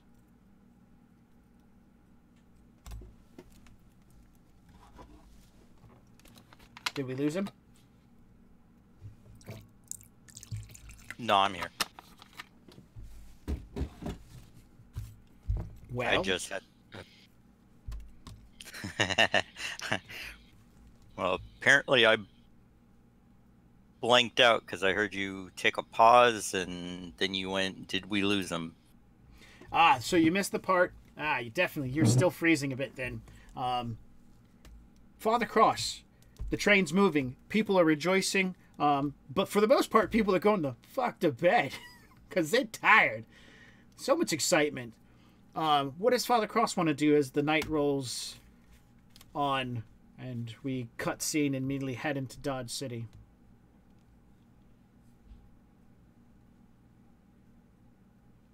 We lost him again. Yeah, he is just having awful luck tonight. We will provide the... Go on to one of the others. I'm in a reset. Sounds like a plan. Sounds one... And he froze again. I hope he heard that. All yes. Right. And I'm going to put the farther... I'm going to put his picture... Oh, man, it's going to change all the pictures. We're going to swap over to the Roll20 scene. Oh, man, that's terrible. I apologize to the audience for seeing such a... Let me just... Which one is that? Nope. Nope. Nope. There it is. Go away. There. All right. So you get to see our wonderful map because we're about to lose one of our players. Is going to screw everything up, and I don't want to do that. All right. Which one? Are we looking at this one? Yeah. There we go. There it goes. He popped off. So Anne, you're staying up, and what do you want to do with your night? I kind of just reflect on this whole trip and what I've learned and experienced. I'm a little like I still have a little adrenaline going from having given my secret. So I probably can't sit still. I'm gonna take up the mantra of the mantle of walking the train and just kind of checking on anyone that is awake and kind of running a patrol. I'm keeping an eye out, but it's really, you know, out of the windows and stuff like that because of what has happened. But I know no one else is really going to see me as patrolling. So it'd probably look to an outsider like restlessness. Okay. You get a chance to catch up on Bixby, because he's probably asleep. But you know, you get a chance to see Dr. Webb. Nope, he's probably passed out, checking up on all his patients. Miss Thompson, she's definitely asleep. So as you begin patrolling the cars and moving about, do you just want to do the 3 passenger cars then? Yeah, that's fine. I can just pace those. Okay. When you get back to the passenger car, a lot of the people are asleep. Not Miss Thompson's kids, but the other family's kids, Natty's brothers and sisters. 2 of them are up, and they are in the middle of the little walkway building with building blocks. They've got a box open. They've pulled their toys out, and they're building shit in the middle of the walkway. So the kids are all up? No, just 2 of them. Oh, okay. Are these I'm just blanking on her name for a second. Our mother, Miss Thompson. Are these her kids? No. Okay. No. Kids, shouldn't you be off to bed? It's getting pretty late out here. The boy looks up to you and says, I took a nap today. I'm okay. And then I look at the little girl, I guess. And she just looks up to you and then points to her brother. Like, that's my answer. I kind of shrug and go, just stay quiet, kids, because other folks are trying to sleep, all right? They don't nod or anything. They just stare at you like, who is this weird adult telling us what to do? I can end you, children. No, I'm just gonna keep walking then. Okay. All right. You pace back and forth, moving through train car to train car. You make your way. Do you go up to the engine to check on the engineer? Go all that way? Sure. Yeah, sure. I got nothing else better to do all night when I'm not sleeping. To the benefit, he is not alone. He has Cody up there with him. So you get a chance to... What? That was an entire head roll with that eye roll. Yes. For those who can't see us, she's definitely... When it's mentioned... Well, I mean, it's not going to be Dwight. He's taking the morning shift. Yeah, both of them suck. All right, yeah, I go up there. How y'all doing up here? Train running back to normal? Mr. McAllister, with a wide smile on his face, says, she is holding together in such a way that I am happy. All the extra pieces and parts that was able to get from the farmstead, these boys, it was a miracle. Blessed miracle at that. You know, the saddest part to come from all this is I never got a chance to toot that horn that next day. He gives a nod. He's like, you're right. You didn't. I did promise you that. It's too late now, though. So, and by the time we morning comes, when we get in station. Oh, you're just good to me. It's Mr. McAllister, right? Yes, ma'am. And you're Miss McDade. Thank you so much, sir. I'll be by in the morning now. I haven't been able to get any rest, so if you boys need anything, you need some protecting, I'm just a shout away. Cody looks over to you and says, ma'am, I don't need no protecting except for my feelings for you. I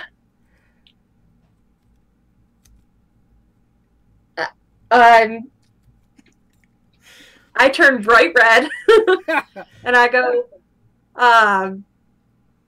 shoot, Mr. McAllister, you're you know how to make a lady blush, and I start heading toward the exit. No, that was Cody that said that.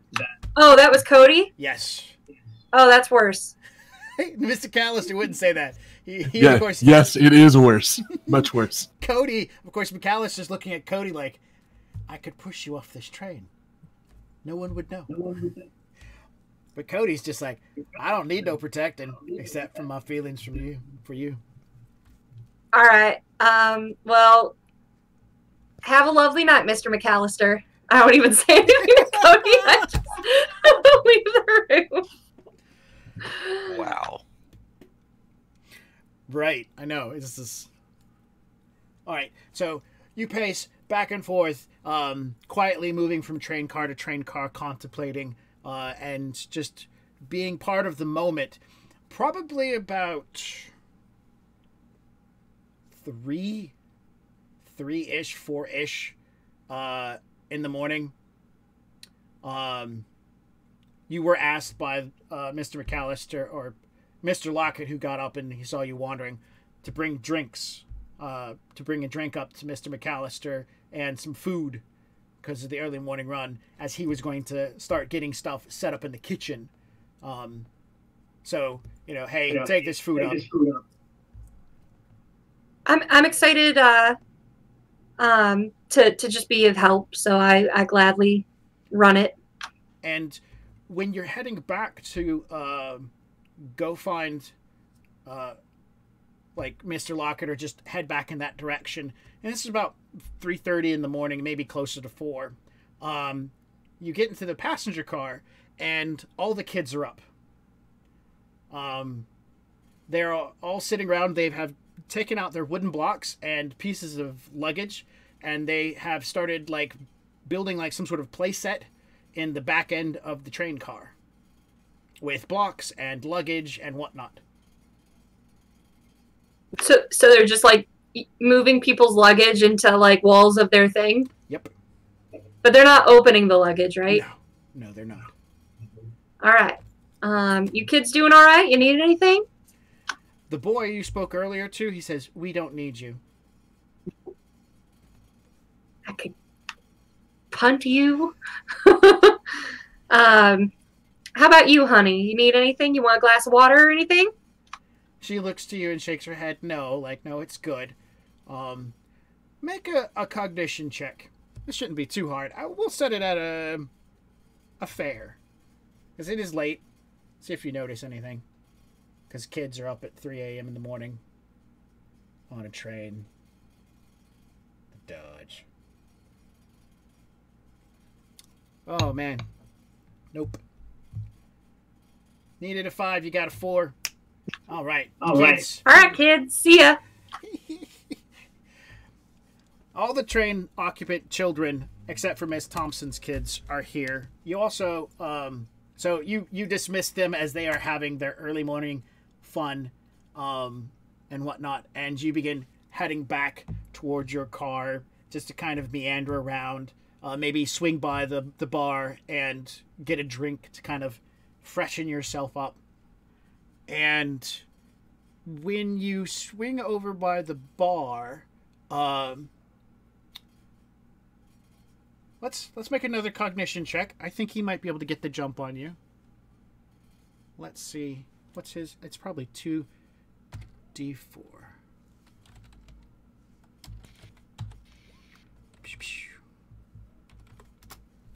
Ooh, he got a 7. I got an 8. All right. You meander back over to the bar to grab yourself a quick drink. You haven't noticed this prior, but Nat tries to come out from behind the bar as you're walking toward the bar to go behind it to fix yourself a drink. He jumps up from behind the bar with his little fake wooden rifle. Ah, you got me there, partner. He actually has a little bit of a panicked look on his face. He's like, oh, sorry. And then he goes back to go under the bar cabinet itself. Like there's a small space to sit. Son, what you protecting all us from? He looks up to you. You realize at this point, as you're now looking down at him and at the right angle, he's got tears on his cheek. He's like, I'm not protecting her. I'm trying to hide. What are you hiding from, honey? The other kids. What's... My brothers and sisters, they're not okay. What's wrong with them? They keep singing weird words, and they won't shut up. What kind of words? He just shrugs. I don't know what they mean. You let me go have a talking to him, all right? You stay here, Natty. He just gets like a terrified look at his face. Be careful. I'll kind of do the like the brush up the nose and Right. You're gonna spit. give him a nod. Yeah. And I'm gonna head back and check on those damn kids. All right. Well, as you're heading back into the back passenger car, it seems they have stopped with their construction of their playhouse, and they've built a small fortification out of luggage and blocks and pieces of wood that block the back end of the car. All right, kids, I'm gonna need you to take this down now because I gotta get to the back of that car. I gotta get to the next one. You notice that the behind them, the door that goes into the next car, that leads out of the car, that goes into the next car, which is the kitchen car, they have erected a piece of fabric, like a sheet of some type. It's got little flowers. It's like yellow and blue, and there's little flowers on it and everything. So they've like tacked up a curtain that covers the entire doorway, so you can't even see the door. The little boy that you spoke with earlier, just he seems to be the one standing up, and he like stands up on a box behind the barricade like a soldier protecting a wall, and he says to you, "Sanquis in momentum, mors venti ad virum." The rest of them kind of laugh, and they all say together, "Ego antiquum Dios sensastoris." These kids might get throat punchy real soon. The children, calm down, they're children. That's not a blanket, Ford. I mean, sure, it's a blanket. Yeah, I'm gonna start kind of moving stuff out of the way so that I can get through to the door. Sure, I'm watching them. All right, so you grab the case right in front where they're at and whatnot to pull it. The boy reaches out, grabs a hold of it to fight back against you to keep you from pulling it. So does the little girl who's nearby. The older brother picks up a broom handle and jabs you into the shoulder. Since your focus is mostly on moving the tower out of the wall section out of the way, it's real easy for him to take the broom handle, put it into your shoulder, and push you back. "Get away, we're playing," he says in perfect English. So I have the evil eye, which I think is a very momish thing to use. And I'm also going to put a touch of the voice into it. Not the voice of the dam, just the voice, which gives me a +2 to persuasion. And I'm going to give him the look, and I'm going to say, "Clean up and get to bed." All right. We're going to put this as a hard. So you need a 9 or better.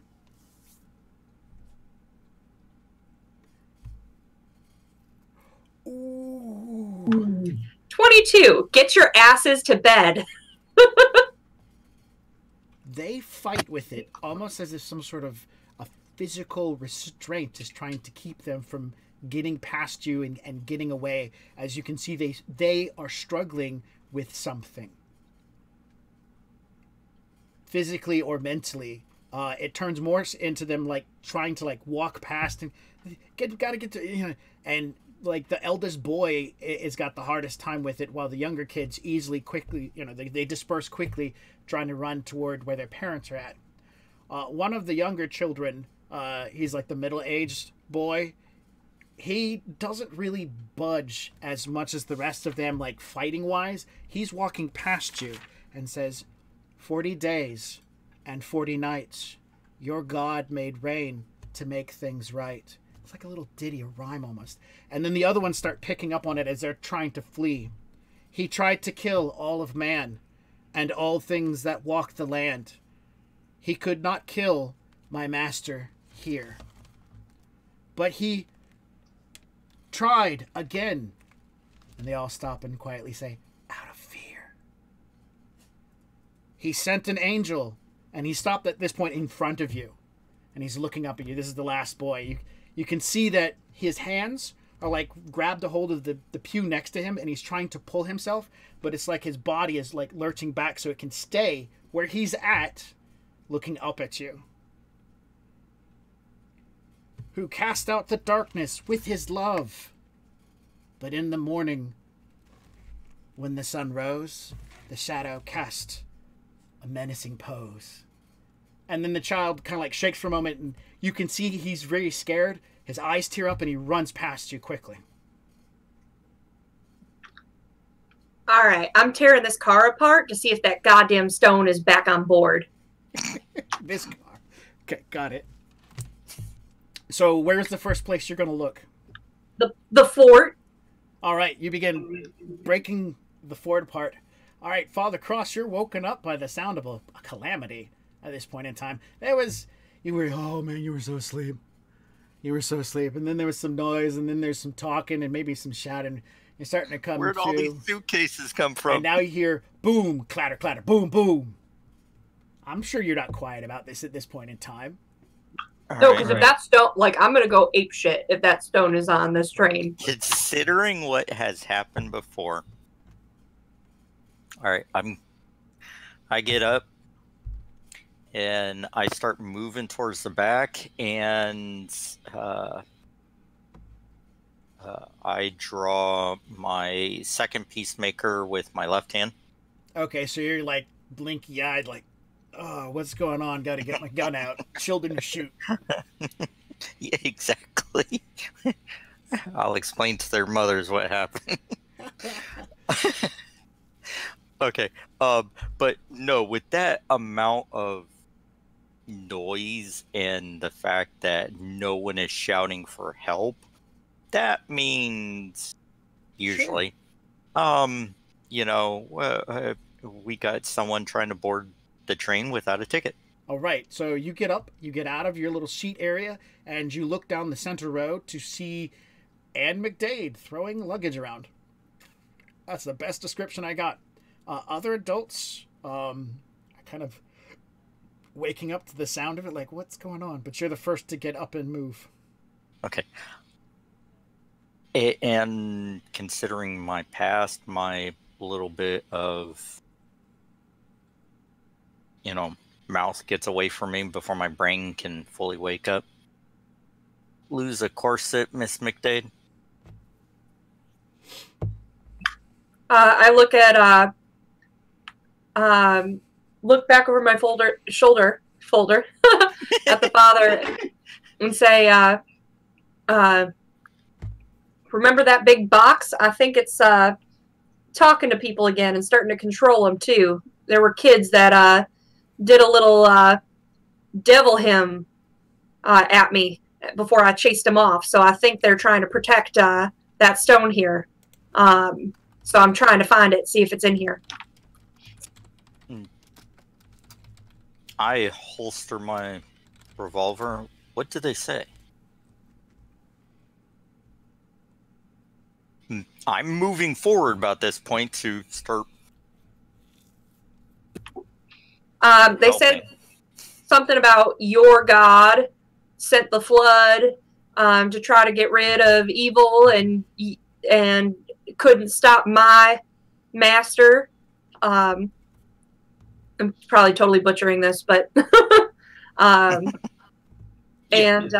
there was something controlling their movements. Like the kids were trying to run, but there was something holding them back, making them get sassy with me about God and the devil. All right, I start helping her tear it apart. Okay.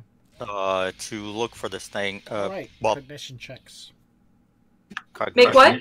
Cognition checks.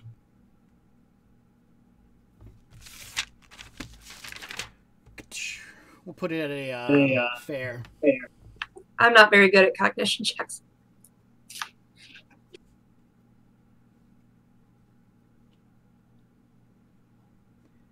And you and Father Cross have moved these boxes. You begin looking underneath chairs and stuff like that. Father Cross, you know the crate she's talking about, but nothing around here is that big, and that's what you're really looking for. But what's caught your attention is the fact that after tearing everything down, there's still that curtain between the two cars, blocking off the back door. Pull it open. All right, you grab a hold, rip the curtain down. There's no door. There's an open way between this car and the next. But they don't seem to be what you would expect between the two trains. The little railings and little walkway. Instead, it seems to be like a cave between the two train cars, connecting them. In the next car over, you can see that the walls of this cave or whatever seems to be soft, pink, and reds.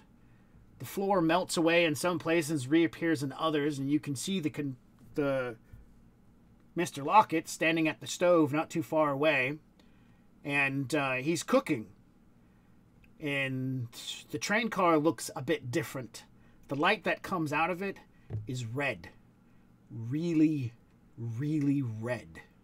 Nothing in that light in the room would even make sense. No torch, no fireplaces ever, in your craziest imagination, without some sort of theatrical effects, created that kind of light that seems to be coming from every nook and cranny in the train car behind you.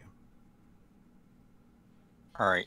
You're still hearing her looking for stuff behind me? Yes. All right.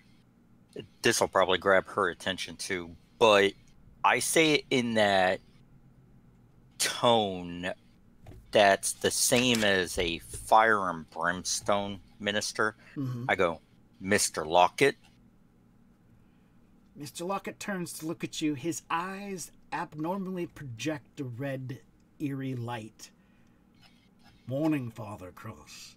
How do you like your pancakes?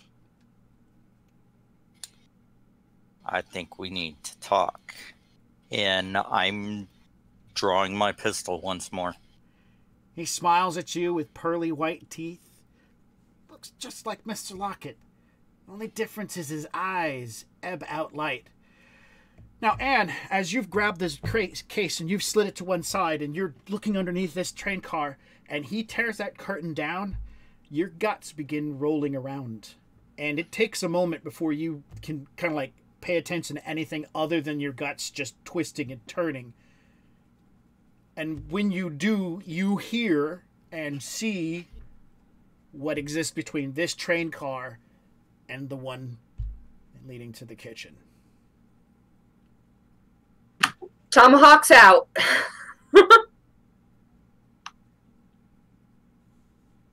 Mr. Lockett turns to you and says, "Do you like syrup?" As he slides over another pancake onto a stack of them. Seems like a rather innocent thing, except it's just off. Father? About this time, I'm initiating the protection miracle. Unfortunately, it can only be done on myself. The father starts going, "Oh, no. Sorry. You're good. We're gonna slide back over to the other scene and see if the cameras didn't mess up. Yeah, you can see as the father's doing this. Oh.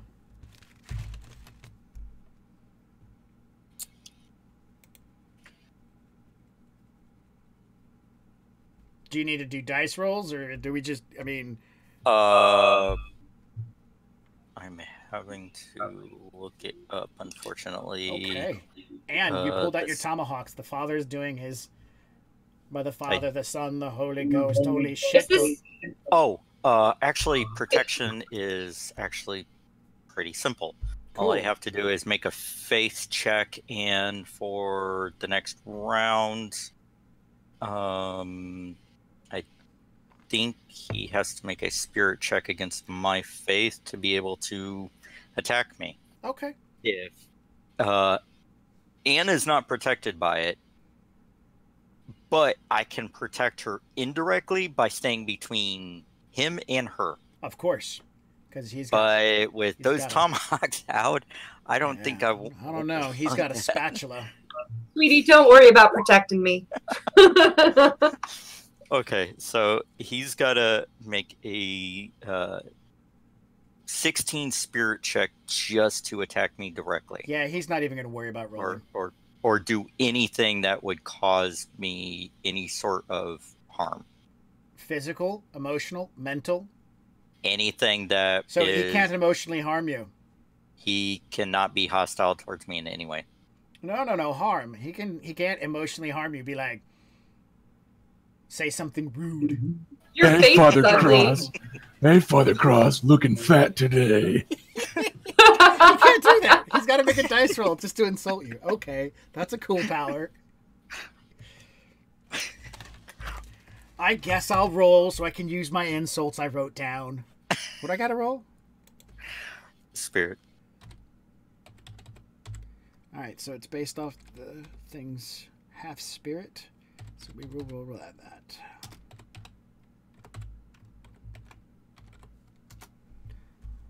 Nah. Instead, after you do it, you're just what, are you gonna just stand there then? He's pouring another pancake. All right. I'm cocking the hammer on it because right now, it does anything odd.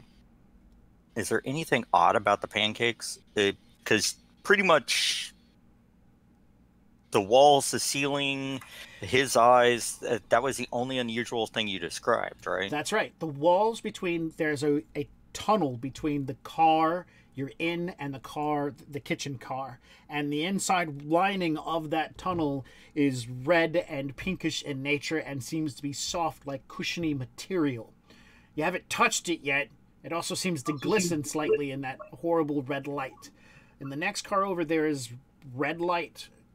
The fireplace, there's no light coming in from outside, like sunlight or anything. It just seems like between the cracks, red light is coming in. So the whole room is illuminated. The car itself seems rather normal in that effect. From what you can see, there's nothing abnormal to it. His eyes are glowing, and that's pretty much all you got, because he's right there in the doorway where the stove is, cooking pancakes. Mr. Evil Lockett cooking pancakes of evilness. All right, so if I can, because I asked Father, and then he stood there blessing himself and thinking real hard. Mm-hmm. So instead, I'm gonna, in the sweetest voice that's got the +2 to persuasion, I'm gonna go, folks, y'all just stay right there in your compartments. We're just going to be checking something out. We'll be right back with you. And then I'm going to step forward, and I am going to stab that goddamn tunnel of fleshy yuckiness. I didn't say fleshy. I described it as red and pink and soft like I'm going to stab that tunnel of fleshy yuckiness. The way she described what she was trying to persuade the normal folk, I just imagine that technical colored screen coming up. Beep. All right. Make a foolproof. So got to get a 3 or better just to hit. Just to hit it. For the tunnel. Yes. No other modifiers. It's not gonna dodge out of the way.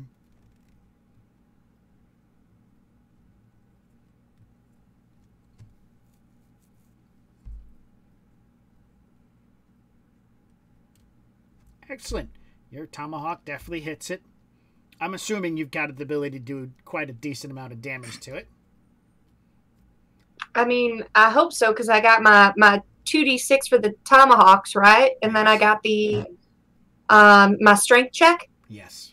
Which is now 5d12 instead of 4d12. Somebody's been spelling. +2 because I'm a berserker. Let's go ahead and do some damage. 5d12 +2. What's your highest? 1 second here.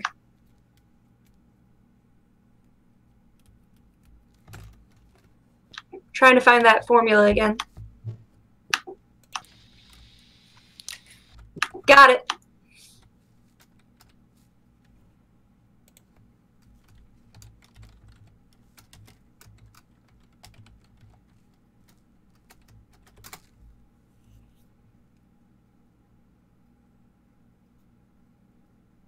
I will not send this in Twitch. I will not send this in Twitch.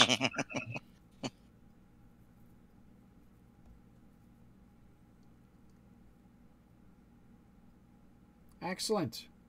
All right, now the 2d6 from the actual tomahawk. Excellent. You chop into this fleshy wall, piercing it, dragging the tomahawk down, and cutting a sizable opening into it.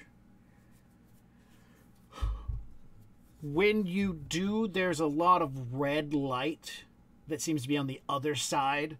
Smoke, as you can see through. There's like red light. It seems to be flashing red light almost, and a lot of smoke seems to come through that hole.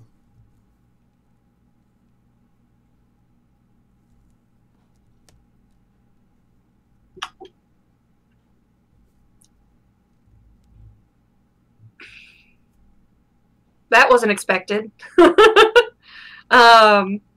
Is there any reaction? Any reaction from him when she does that? Nope. He turns and offers her a plate of flapjacks. I'm gonna do something kind of gross. Mm-hmm. I think that hole I just made, I want to like stick my hand in it and pull it a little bit so I can see like what this looks like from outside. Right. You got to make a guts check to do this because it is soft and fleshy. And so yeah, while I'm doing it, I'm going gross, gross, gross, gross, gross. That's fair. We're going to make it a fair 5, so that's your guts check as a 5.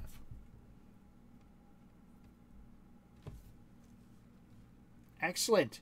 You are able to grapple a hold of it and pull, rending whatever this soft, fleshy-like tissue is and opening it up even farther.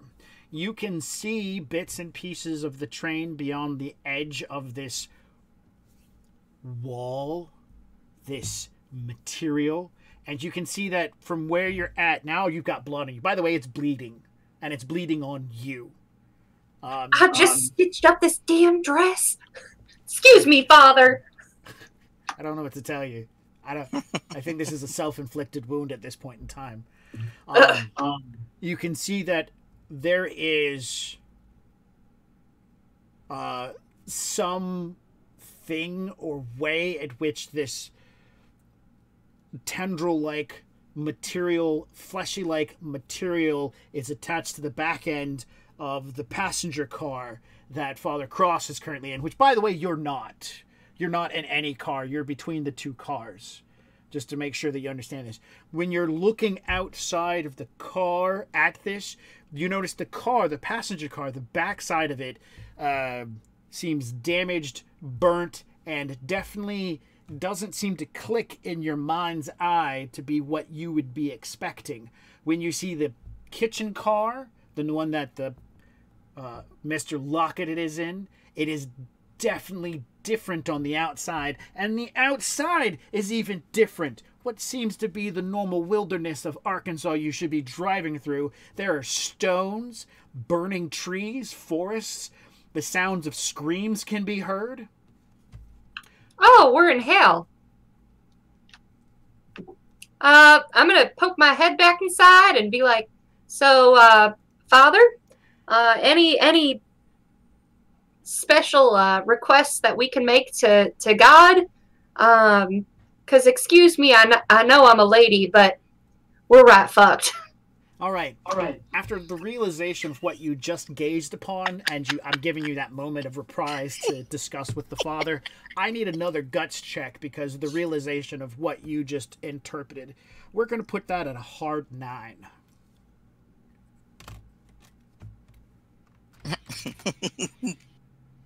Look at that. At this point in time, you're like a Floridian waiting for the next hurricane. You're okay with it. I mean, at this point, like, 16 things have happened on the past 3 days on this damn train. Like, honestly, heading to hell is like, so, what else you got? So this was actually on the tourist spots? All right. Arkansas is hell. I just hope you all know this. So at this point in time, since you have not accepted the plate of flapjacks from Mr. Lockett, he's going to casually step past you and head into the next car. Oh, no, he's not. Oh, yes, he is. Yep. This I'm not smoking allowing stack of flapjacks comes out. I wouldn't even say they're steaming hot. They're smoking hot. They are like effervescing, a contrail of brimstone-like smell. I'm stepping in front of him. He says, "Would you like to try the most sweetest pancakes in the world?" No. Max, you're creepy as hell. Miss McDade? Yes, Father. I think it's best we need to get everyone that can do something that can possibly help to deal with this. You want me to get Ollie? Ollie and Lorraine come to mind, but also get the sister and her boys. Pinkertons, too. One of the passengers in the train goes, "I'd like some pancakes. I know it's kind of No, early, you but..." won't. Yes, Father. I said stay right there inside your compartment. We'll be right with you. As I look at the father, give him like this dark nod, and then I show him my full speed. All right. So you're running to... Who's the first person you want to go knock? Ollie. Ollie. Do you know where Ollie's at? I know where Ollie's at. All right. Put your pants on. We need you. Get those britches on. Ollie, what do you think you're doing to that girl? Nothing she didn't ask for. Very politely, out loud. So, like, what happens on our end here? Like, it's just, like, a hurricane knocks on the door and tells us to get dressed? Or, like, what? First, there's a what's bunch up of... with- First, afterward, there's cuddling. There's lots of cuddling. And the window's open and it's nice and cool out. So... that's what's really going on, and like some really great sleep that gets interrupted by the sounds of thunder. And I like at first it's like, whoa, was that lightning? I was like, oh, but then the door vibrates again, and whoever is rattling it is about to take it off its hinges in its magical remade lock thing. I look to Miss Lorraine and like point towards the door for her because she might not want me hollering from inside her room. So like just she grabs the sheet, jumps off the bed, runs over to the door, and opens it. Lorraine, need you and Ollie. We got more shit coming down this train. Excuse me, Ollie. By the way, you guys were only sleeping under a sheet. No offense taken. Oh. Please get dressed as quickly as possible and make your way to the kitchen car. Thank you. And I'm going to move on. What is this, like some sort of Disney ride?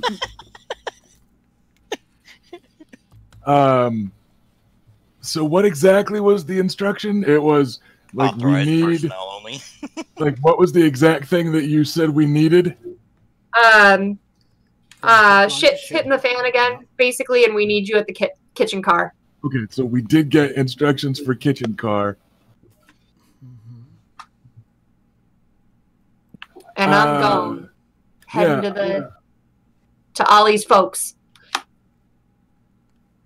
Ollie is gonna put on his breeches and his gun belt, and then just grab Father Cross's rifle and take off. Lorraine will slide into a dress and grab her cards. He figures that's dressed enough in an emergency. Ditto. She's already wearing her little amulet. She put that back on after things were over with. And then she'll grab her cards, slide into a dress, and head out the door. The two of you begin making way. The whole train is awake. Everybody's up and moving. But first we need to deal with Father Cross. Father Cross, the Mr. Lockett offers you some pancakes. He will take a fork out and cut out a nice squared triangle-shaped section and stab it with the fork and be like, Please, give it a try. I just shake my head. I'm keeping my mouth closed, and I'm continuing to stare at him. As it goes down, I'm re-invoking protection. Well, technically, he's offering you pancakes. It's not... Right. They're not But hostile. No physical, right. mental, or emotional damage is going to come from pancakes. Well, I found miracle. It's direct. It's direct stuff. Okay. So if he were to push over a book, yeah, you know, anything that causes direct harm to me.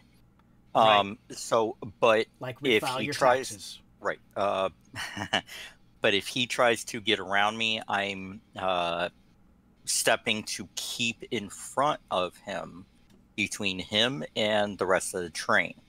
Okay. I'm also in every time I invoke it, I'm also invoking Armor of Righteousness, just in case he happens to bypass my protection. All right. With his spirit. And you made a really great cognition roll.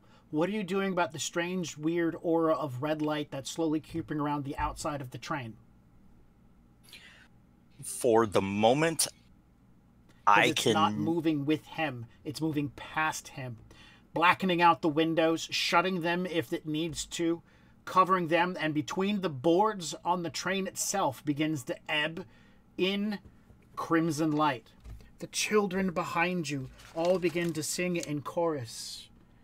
That creepy, strange language. Sanguis in montem morvenes adverum. I have Latin. They're singing, the blood runs up the hill, death comes for all man. The old gods have awoken, and you will all die. Is this coming from the hole she put into the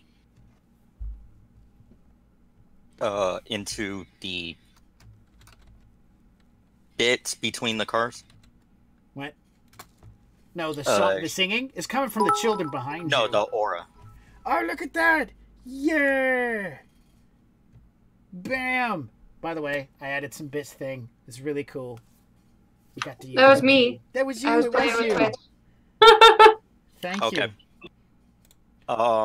Right after I invoke Armor of Righteousness, I'm gonna do something that is actually going to drop my protection.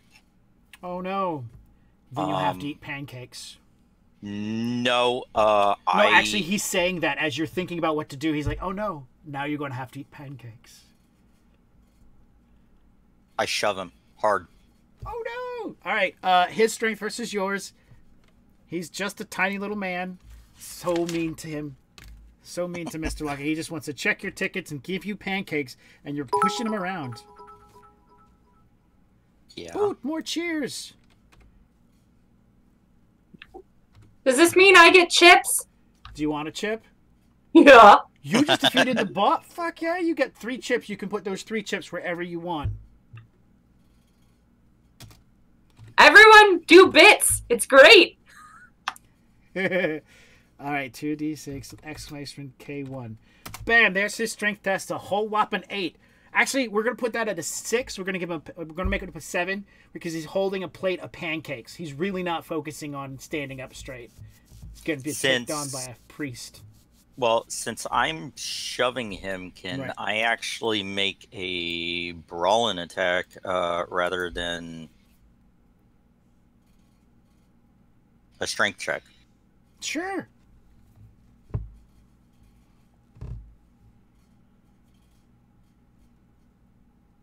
Excellent. 6. That's going to hit him. Go ahead and do your strength damage. You punch him. You punch Mr. Lockett. Oh, we got to also roll a d20 to determine where you hit him. Remember to add 2 because you're actually punching. Yep.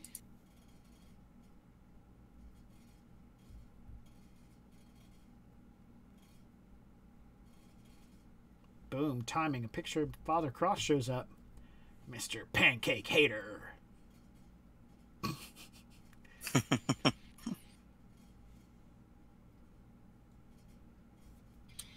Hold on, I'm on the wrong tab. You said add 2 to it? Yep.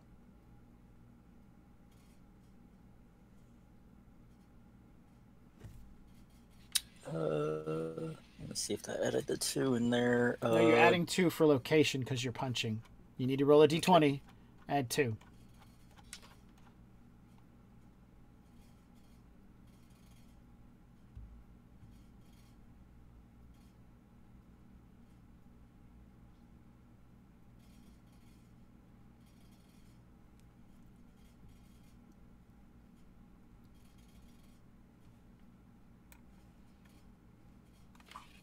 There we go, 18. Fuck it, that's high enough. You hit him in the head. Roll an extra d6. Or whatever the hell you roll. 2d6. Yes. Just hit that beautiful bean button again. 6. Excellent. 6 and 8 is 14. 14. That's 2 wounds to Mr. Lockett's head. I think he will definitely have problems counting tickets later. Boom, you punch him. He staggers back. Plate of pancakes careen to the ground. Sticky side down. Splat, splat, splat. Plate clatters. He stops for a moment. Man of God striking first. And as he's looking, I'm pulling out my... I keep having to look up the name. It says Force Amplification Mace. All right. Since you've engaged in this guy, there are a total of 15 windows in the car, and at the start of this, it had encompassed none. It has moved to 1 window, and because now you're in a brawl with him, we're moving on to the second one. And you have reached the Blake brothers, Blake and his brothers, and got their attention. Ollie and the rest of us need your help. Meet us at the kitchen car.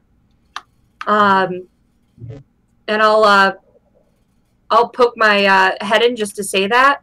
And then I don't really care to engage any further with these guys, so I kind of duck my head back out and take off running. So if they like peek out after me, I'm just gone. Okay. All right. And make a quickness roll. This is to determine how quickly you're doing these things. If you hit an onerous 7, you're doing literally 1 window around, which is the rate at which things are moving, by the way. And if you get a raise off of that, you're doing 2 windows around and stuff like that. And this is going to overshadow this entire... 11. 11. We'll go to give it to you. You got a raise. So you're doing... This is... You hit Ollie and the Blake brothers the first round, the first window. So we're moving on to the creep is going around the second window at this point in time. Who's your next group of people to go bug? Well, I told everyone that Father Cross told me to tell, right? Except the Pinkertons.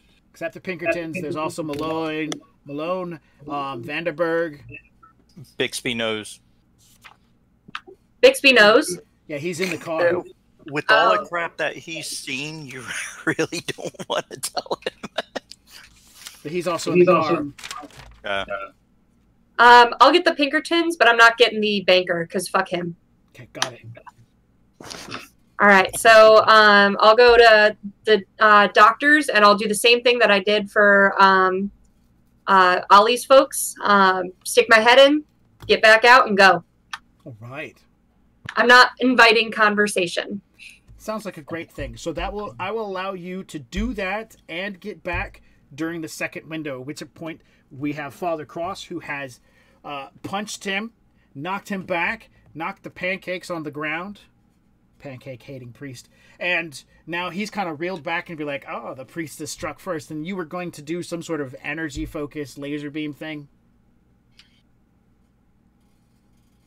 No, I was going to invoke one more miracle Sure. while he was on the ground. He never went to the ground. Okay, while he's recovering from that for the moment, I'm invoking Consecrate Armament. Okay. On is my your pretty little mace.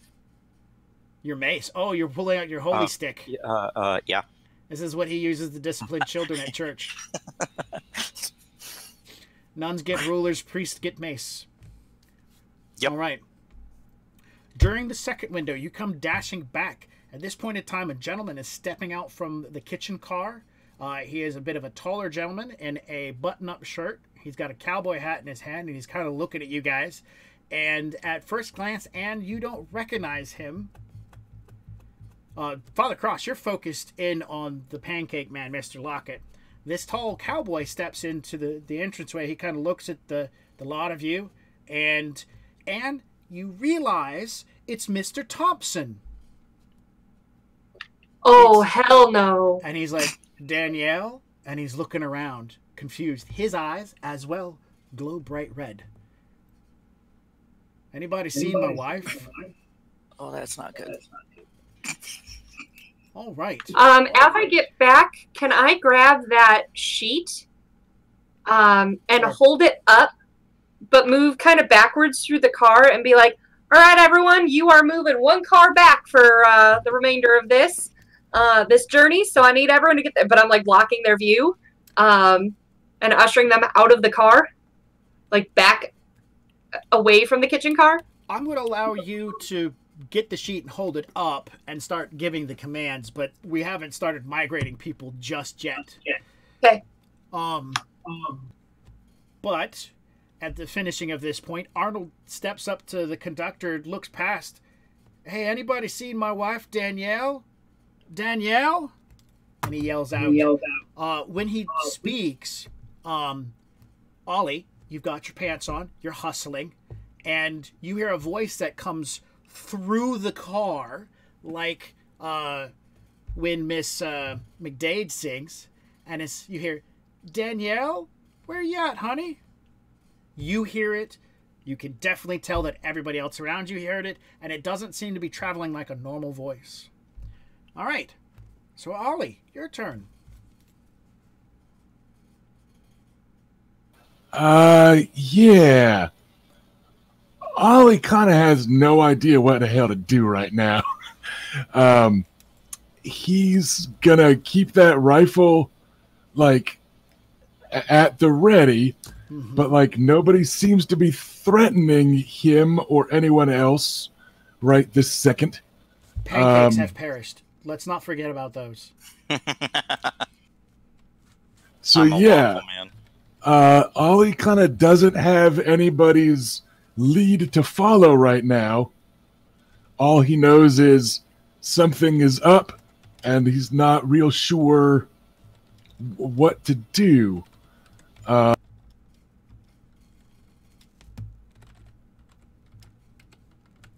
Okay. So yeah, I think he's just gonna kind of stay ready, but the equivalent of holding his action, I guess. Do you want Looking to for move? someone smart. Do you want to move to a different car? Because right now I'm considering you in. You're in the first class car. You've moved to the business car. I'm assuming that's what you did. You threw your pants on and you ran, and so you've been getting dressed as you moved. So I'm assuming that you're in the business car. And he'll head towards where she said the trouble was. The passenger car. So you're continuing on the course to the passenger car. Okay. Yeah, and he's, like I said, unless he's seeing something that needs a shooting, he's just gonna head there and look for somebody's lead. You don't see something that needs a shooting, but as you're heading in that direction, you see Natty. He is hiding behind the side of the bar with his wooden rifle, and he sees you, and you can see that he is hunkered down in a position similar to somebody taking a prone position for a good shot. And he, you can definitely tell he looks pretty terrified. Okay, I will scramble to Natty.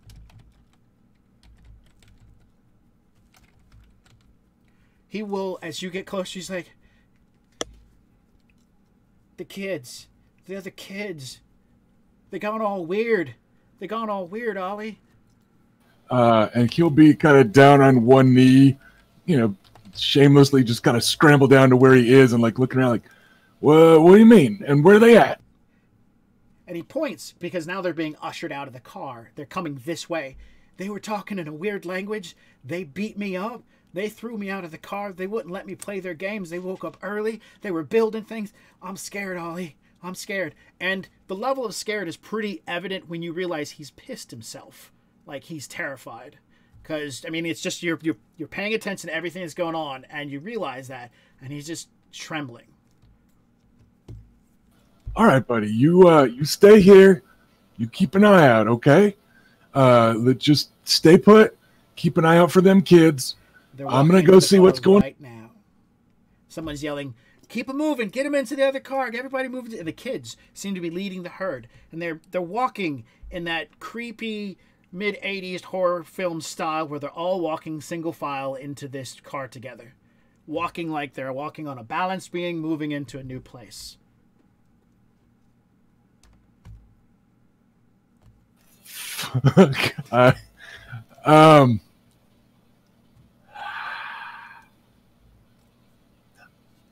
Ollie will kind of he'll stand and do that kind of little protective half step in front of Natty the kid, and he's gonna hope that by now Miss Lorraine has come up behind him to also like be with Natty, and he's just gonna yell like, "Father Cross, Padre," because he doesn't know what to do about creepy children, but he's pretty sure that gunning them all down in front of everybody would be bad. So he wants to do good with his strange new powers, but he doesn't know what the good is here, because these kids aren't missing their skeletons and begging for help. So he's like, I don't know if this counts. Like, I felt really good about the last one. That felt really clear to me. But, like, I don't know about creepy kids. So he's just going to, like, holler and see if somebody... He considers Father Cross and or the Pinkertons to be kind of authorities on this sort of thing. Okay. So he's going to holler for somebody's... Or the sister. You know, just hollering for, you know, somebody's lead to follow. All right, well... I feel like Ollie would be like, I need an adult! I need another adult! Basically, it's a sacred baseball bat. All right. Yeah, I can definitely, I have an idea who's in the car at this point in time, and so we will say that Sister Teresa is there as Blake and your brothers have moved. They've moved into the same position because they're in the back car. They're coming forward at this point in time. No, they were in this car, so they're there with you as you get Sister Teresa's to come over. The kids have all walked into this car and they're moving toward the front with their parents, because it's all one family of children, and the father's dragging bags, the wife's dragging bags. Like, you know, they grab bags to head out. They're like, oh, we have to move. Oh, we're just going to take our shit with us because that's what you do. But the kids, on the other hand, all got single filed up. Even the eldest kid, he has no bag. They're all walking together. Like, the eldest kid's probably like 14. And he totally told Dad, no, fuck you. I'm not carrying shit. It's not my responsibility. So they move into one of the little areas, benched off areas and whatnot, and kind of like hang out as people are being shooed. Sister Teresa comes over to you and she's like, what's wrong? What's wrong?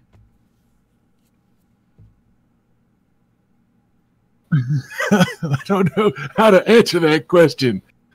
He'll kind of sidestep so Sister Teresa can see Natty, and then he'll actually give Natty a little bit of a push towards the sister, because Sister Teresa's good with scared kids. Right. And he'll lean in close to the sister, and actually he'll wave Lorraine close too to make sure she can hear. Sister, there's something spooky going on, something not quite right, something like the critter that hit yesterday. Natty here says something's wrong with them kids, and them kids do look like something's wrong with them. And I don't know what I don't know what to do. She'll give a nod. I'll watch after them. You go take care of business. You and Blake and the boys go take care of business. And she will. She reach down and she'll just pick him up. Fuck it.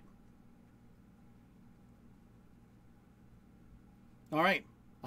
Blake, Cody, and Dwight will follow your lead. Like beforehand, any actions that you direct toward them, they're going to follow suit. So if you start shooting at something, they too will also shoot and follow along suit, providing extra damage as long as you get the necessary raises and stuff like that. If you want to start killing pancakes. Just saying. All right. With that said, Father Cross. The conductor has righted himself back up. He is taking a step forward at this point in time, and he's like, someone's breakfast is ruined. Why would you do that? And he's just going to drop the plate at this point in time and attempt to step past you. But he's not by himself. Arnold is also trying to step past you. And you're muted. Or having connection issues. No, there we go. I was muted. Unfortunately, I had to, because I was hostile towards him. It got dropped. And that roll was for the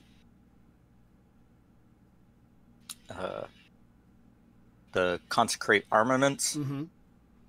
And there's the chip I have that I am spending for it. Okay. Now, personally, because ooh, nice. Yeah, because I do not know if they are immune to any mundane weapons, or whatever we are fighting may be immune to those weapons. Like that thing, I happen to know Arnold is supposed to be dead. Oh yeah. He will take normal damage from this weapon now. Okay, I understand where you're coming from. Yeah. So we'll see how this works out. Right. So I'm spinning it around so it's sideways. I've got both hands on it, and I put it up in front of them, and I shake my head. I say, no. All right. You call out no to both of them, like, I got a stick and I will use this. Right? Yes. All right. The conductor looks to you and says, I need to check tickets. And Arnold says, Danielle, my wife. And as you've been like, huh, huh, huh, move, people, move. Get to the other train. You hear Danielle call out, Arnold? Arnold? And at this point, Ollie, you're kind of heading that direction with Blake. Miss Thompson pushes past you guys as quickly as possible, jumps between the two cars. She's now in the passenger car because she's hearing her husband's voice, her dead husband's voice. She's left her children behind because she can hear her dead husband's calling out. As soon as she enters the car... I'm sorry, just real quick. Is she going in... the wrong direction? Is she going towards where the trouble should be, or is she going away from where the trouble... Okay, I'll just kind of move with her and keep my brothers with me, so at least we can keep an eye on her. And you get to make a... We're going to do a sneak roll to basically hold the sheet up so as she doesn't make eye contact. We're going to make the difficulty an honor 7. There's also compartments in this car, right? In the back passenger car, yes. Yes. So what I would like to do is, while I'm trying to keep her from seeing through, I'm like kind of crushing the crowd the opposite direction anyway. Mm-hmm. So I kind of want to finagle so that I kind of like have her on the other side of the sheet, but like hip check her into one of those compartments and close that damn door on her. Now there are no doors. There are sheets that separate those compartments. The only ones with doors are in the front the first class. You can totally hip check her into one of those compartments, though. Yeah, but if I hip check her, she's just going to keep trying to get out. That's very true. You also have Ollie, Blake, Cody, and Dwight coming up behind you as well. Bigsby is nearby, so you're not by yourself. And if you hip check her too hard, she's going through a wall. I'm going to hip check her, but I'm going to look to Bixby and be like, keep her in there. Okay, so you maybe hip check her into his little cubicle that he's currently in? Yeah. Okay. Instead of a sneak roll, just make a brawl and beat a fair 5. And if you don't have Brawl, you can use your Tomahawk skill, but you suffer a -2 penalty.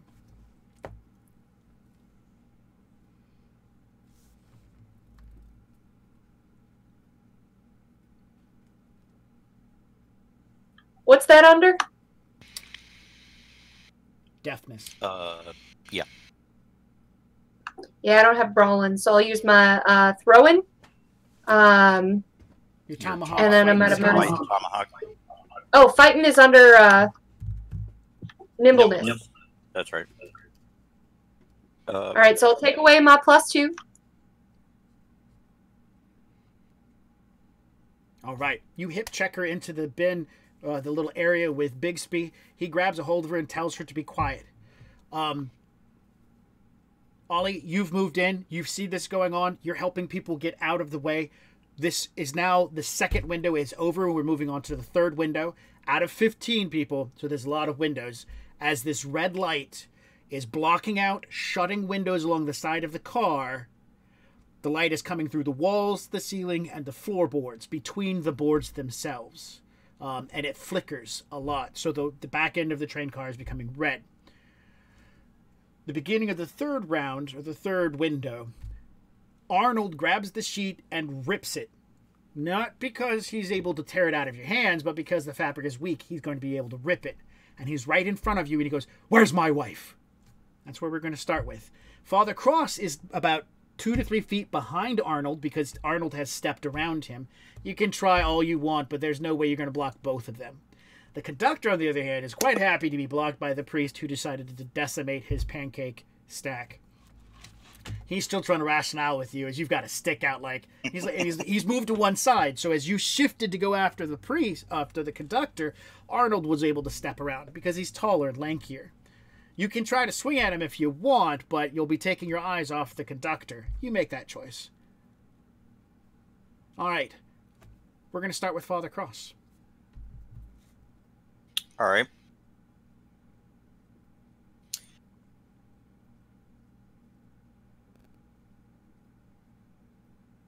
Now, you said his eyes were the only things that were not normal on him. Their teeth are really white. Like they use some sort of dental cream to clean that stuff. Oh, were they that white to begin with? No. You Okay. get pretty when you're dead or in hell or whatever. Doesn't matter. I look at him and I say, "You aren't Mr. Lockett. I have no shame in what I'm about to do."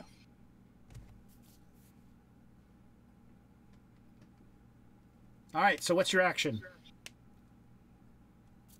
All right. I'm swinging on him. All right. This means we draw initiative cards. Talk has started.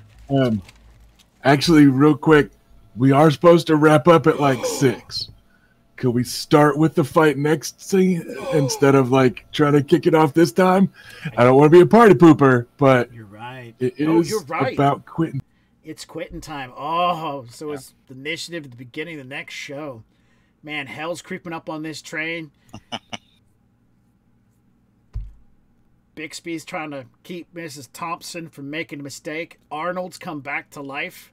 We're going to have a Harrowed versus Hard fight. Oh, it's going to be scary as hell. I'm so ready. Oh, and can you guys stop this train from being taken by hell?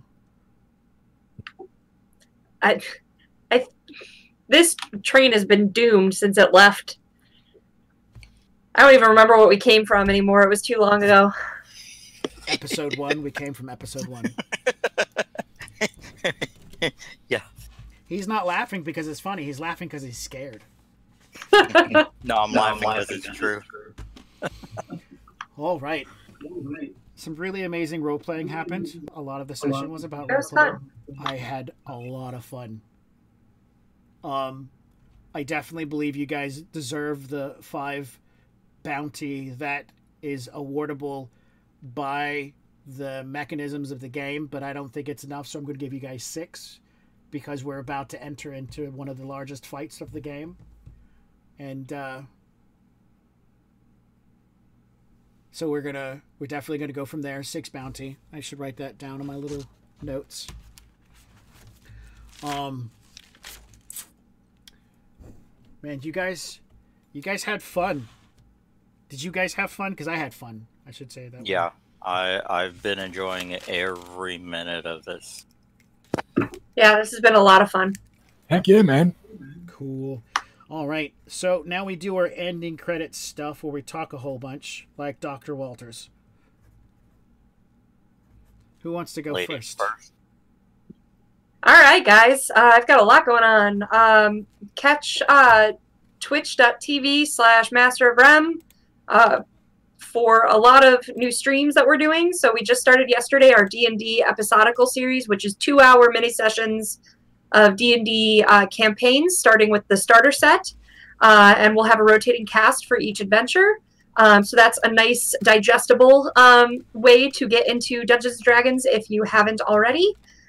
We also are doing we've been doing a monthly Shadowrun game. It looks like that's going to be going into twice a week. We've got some Dresden Files coming. We've got some Harry Potter and Firefly and all kinds of good stuff. So check out our stream. Otherwise, keep an eye on us on social media at facebook.com/RemAlternus Productions and on Twitter at twitter.com/RemAlternus. So I'll drop that stuff in the chat.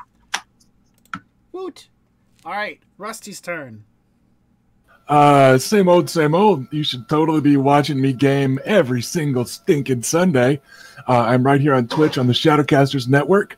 On the Sundays that we're not playing this game, I'm running a Sea of which is a Song of Ice and Fire campaign, and we're up into like the mid-20s on episodes, which is kind of blowing our mind.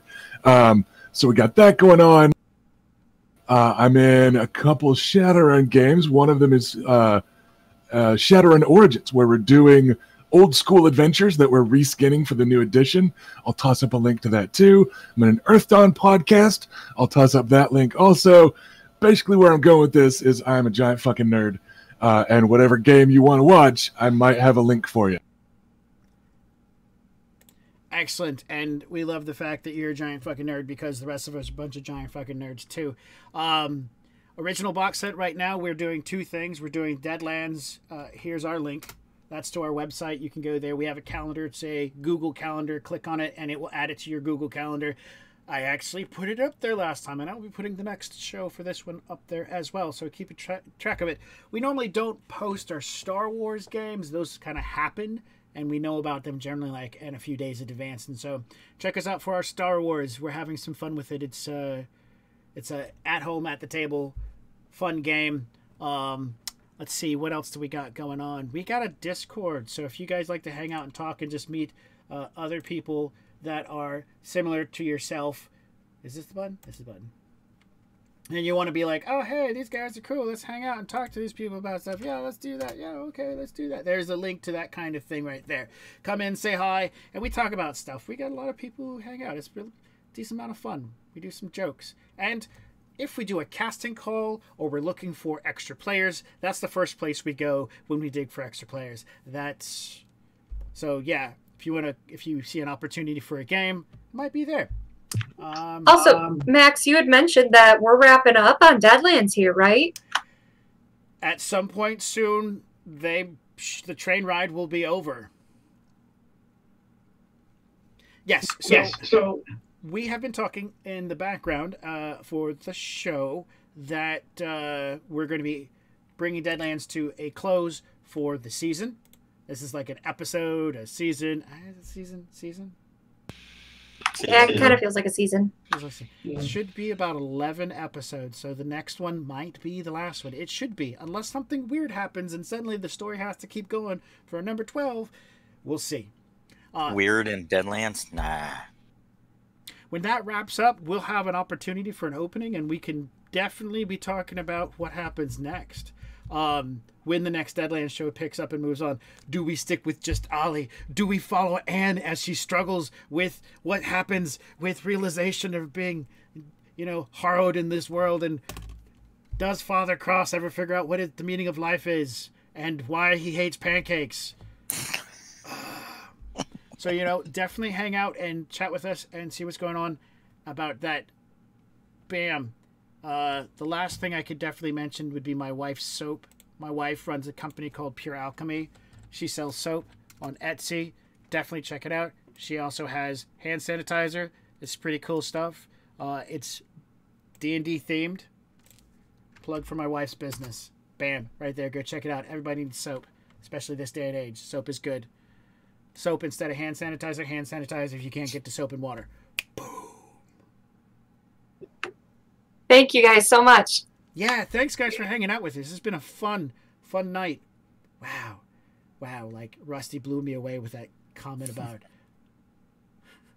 just smacking the cards out of her hand. Get out of here, nerd. Look at my Yu-Gi-Oh cards. All right. Amazing. I'm going to hit the closing credits. You guys have a wonderful evening. Good night. Bye. Bye all.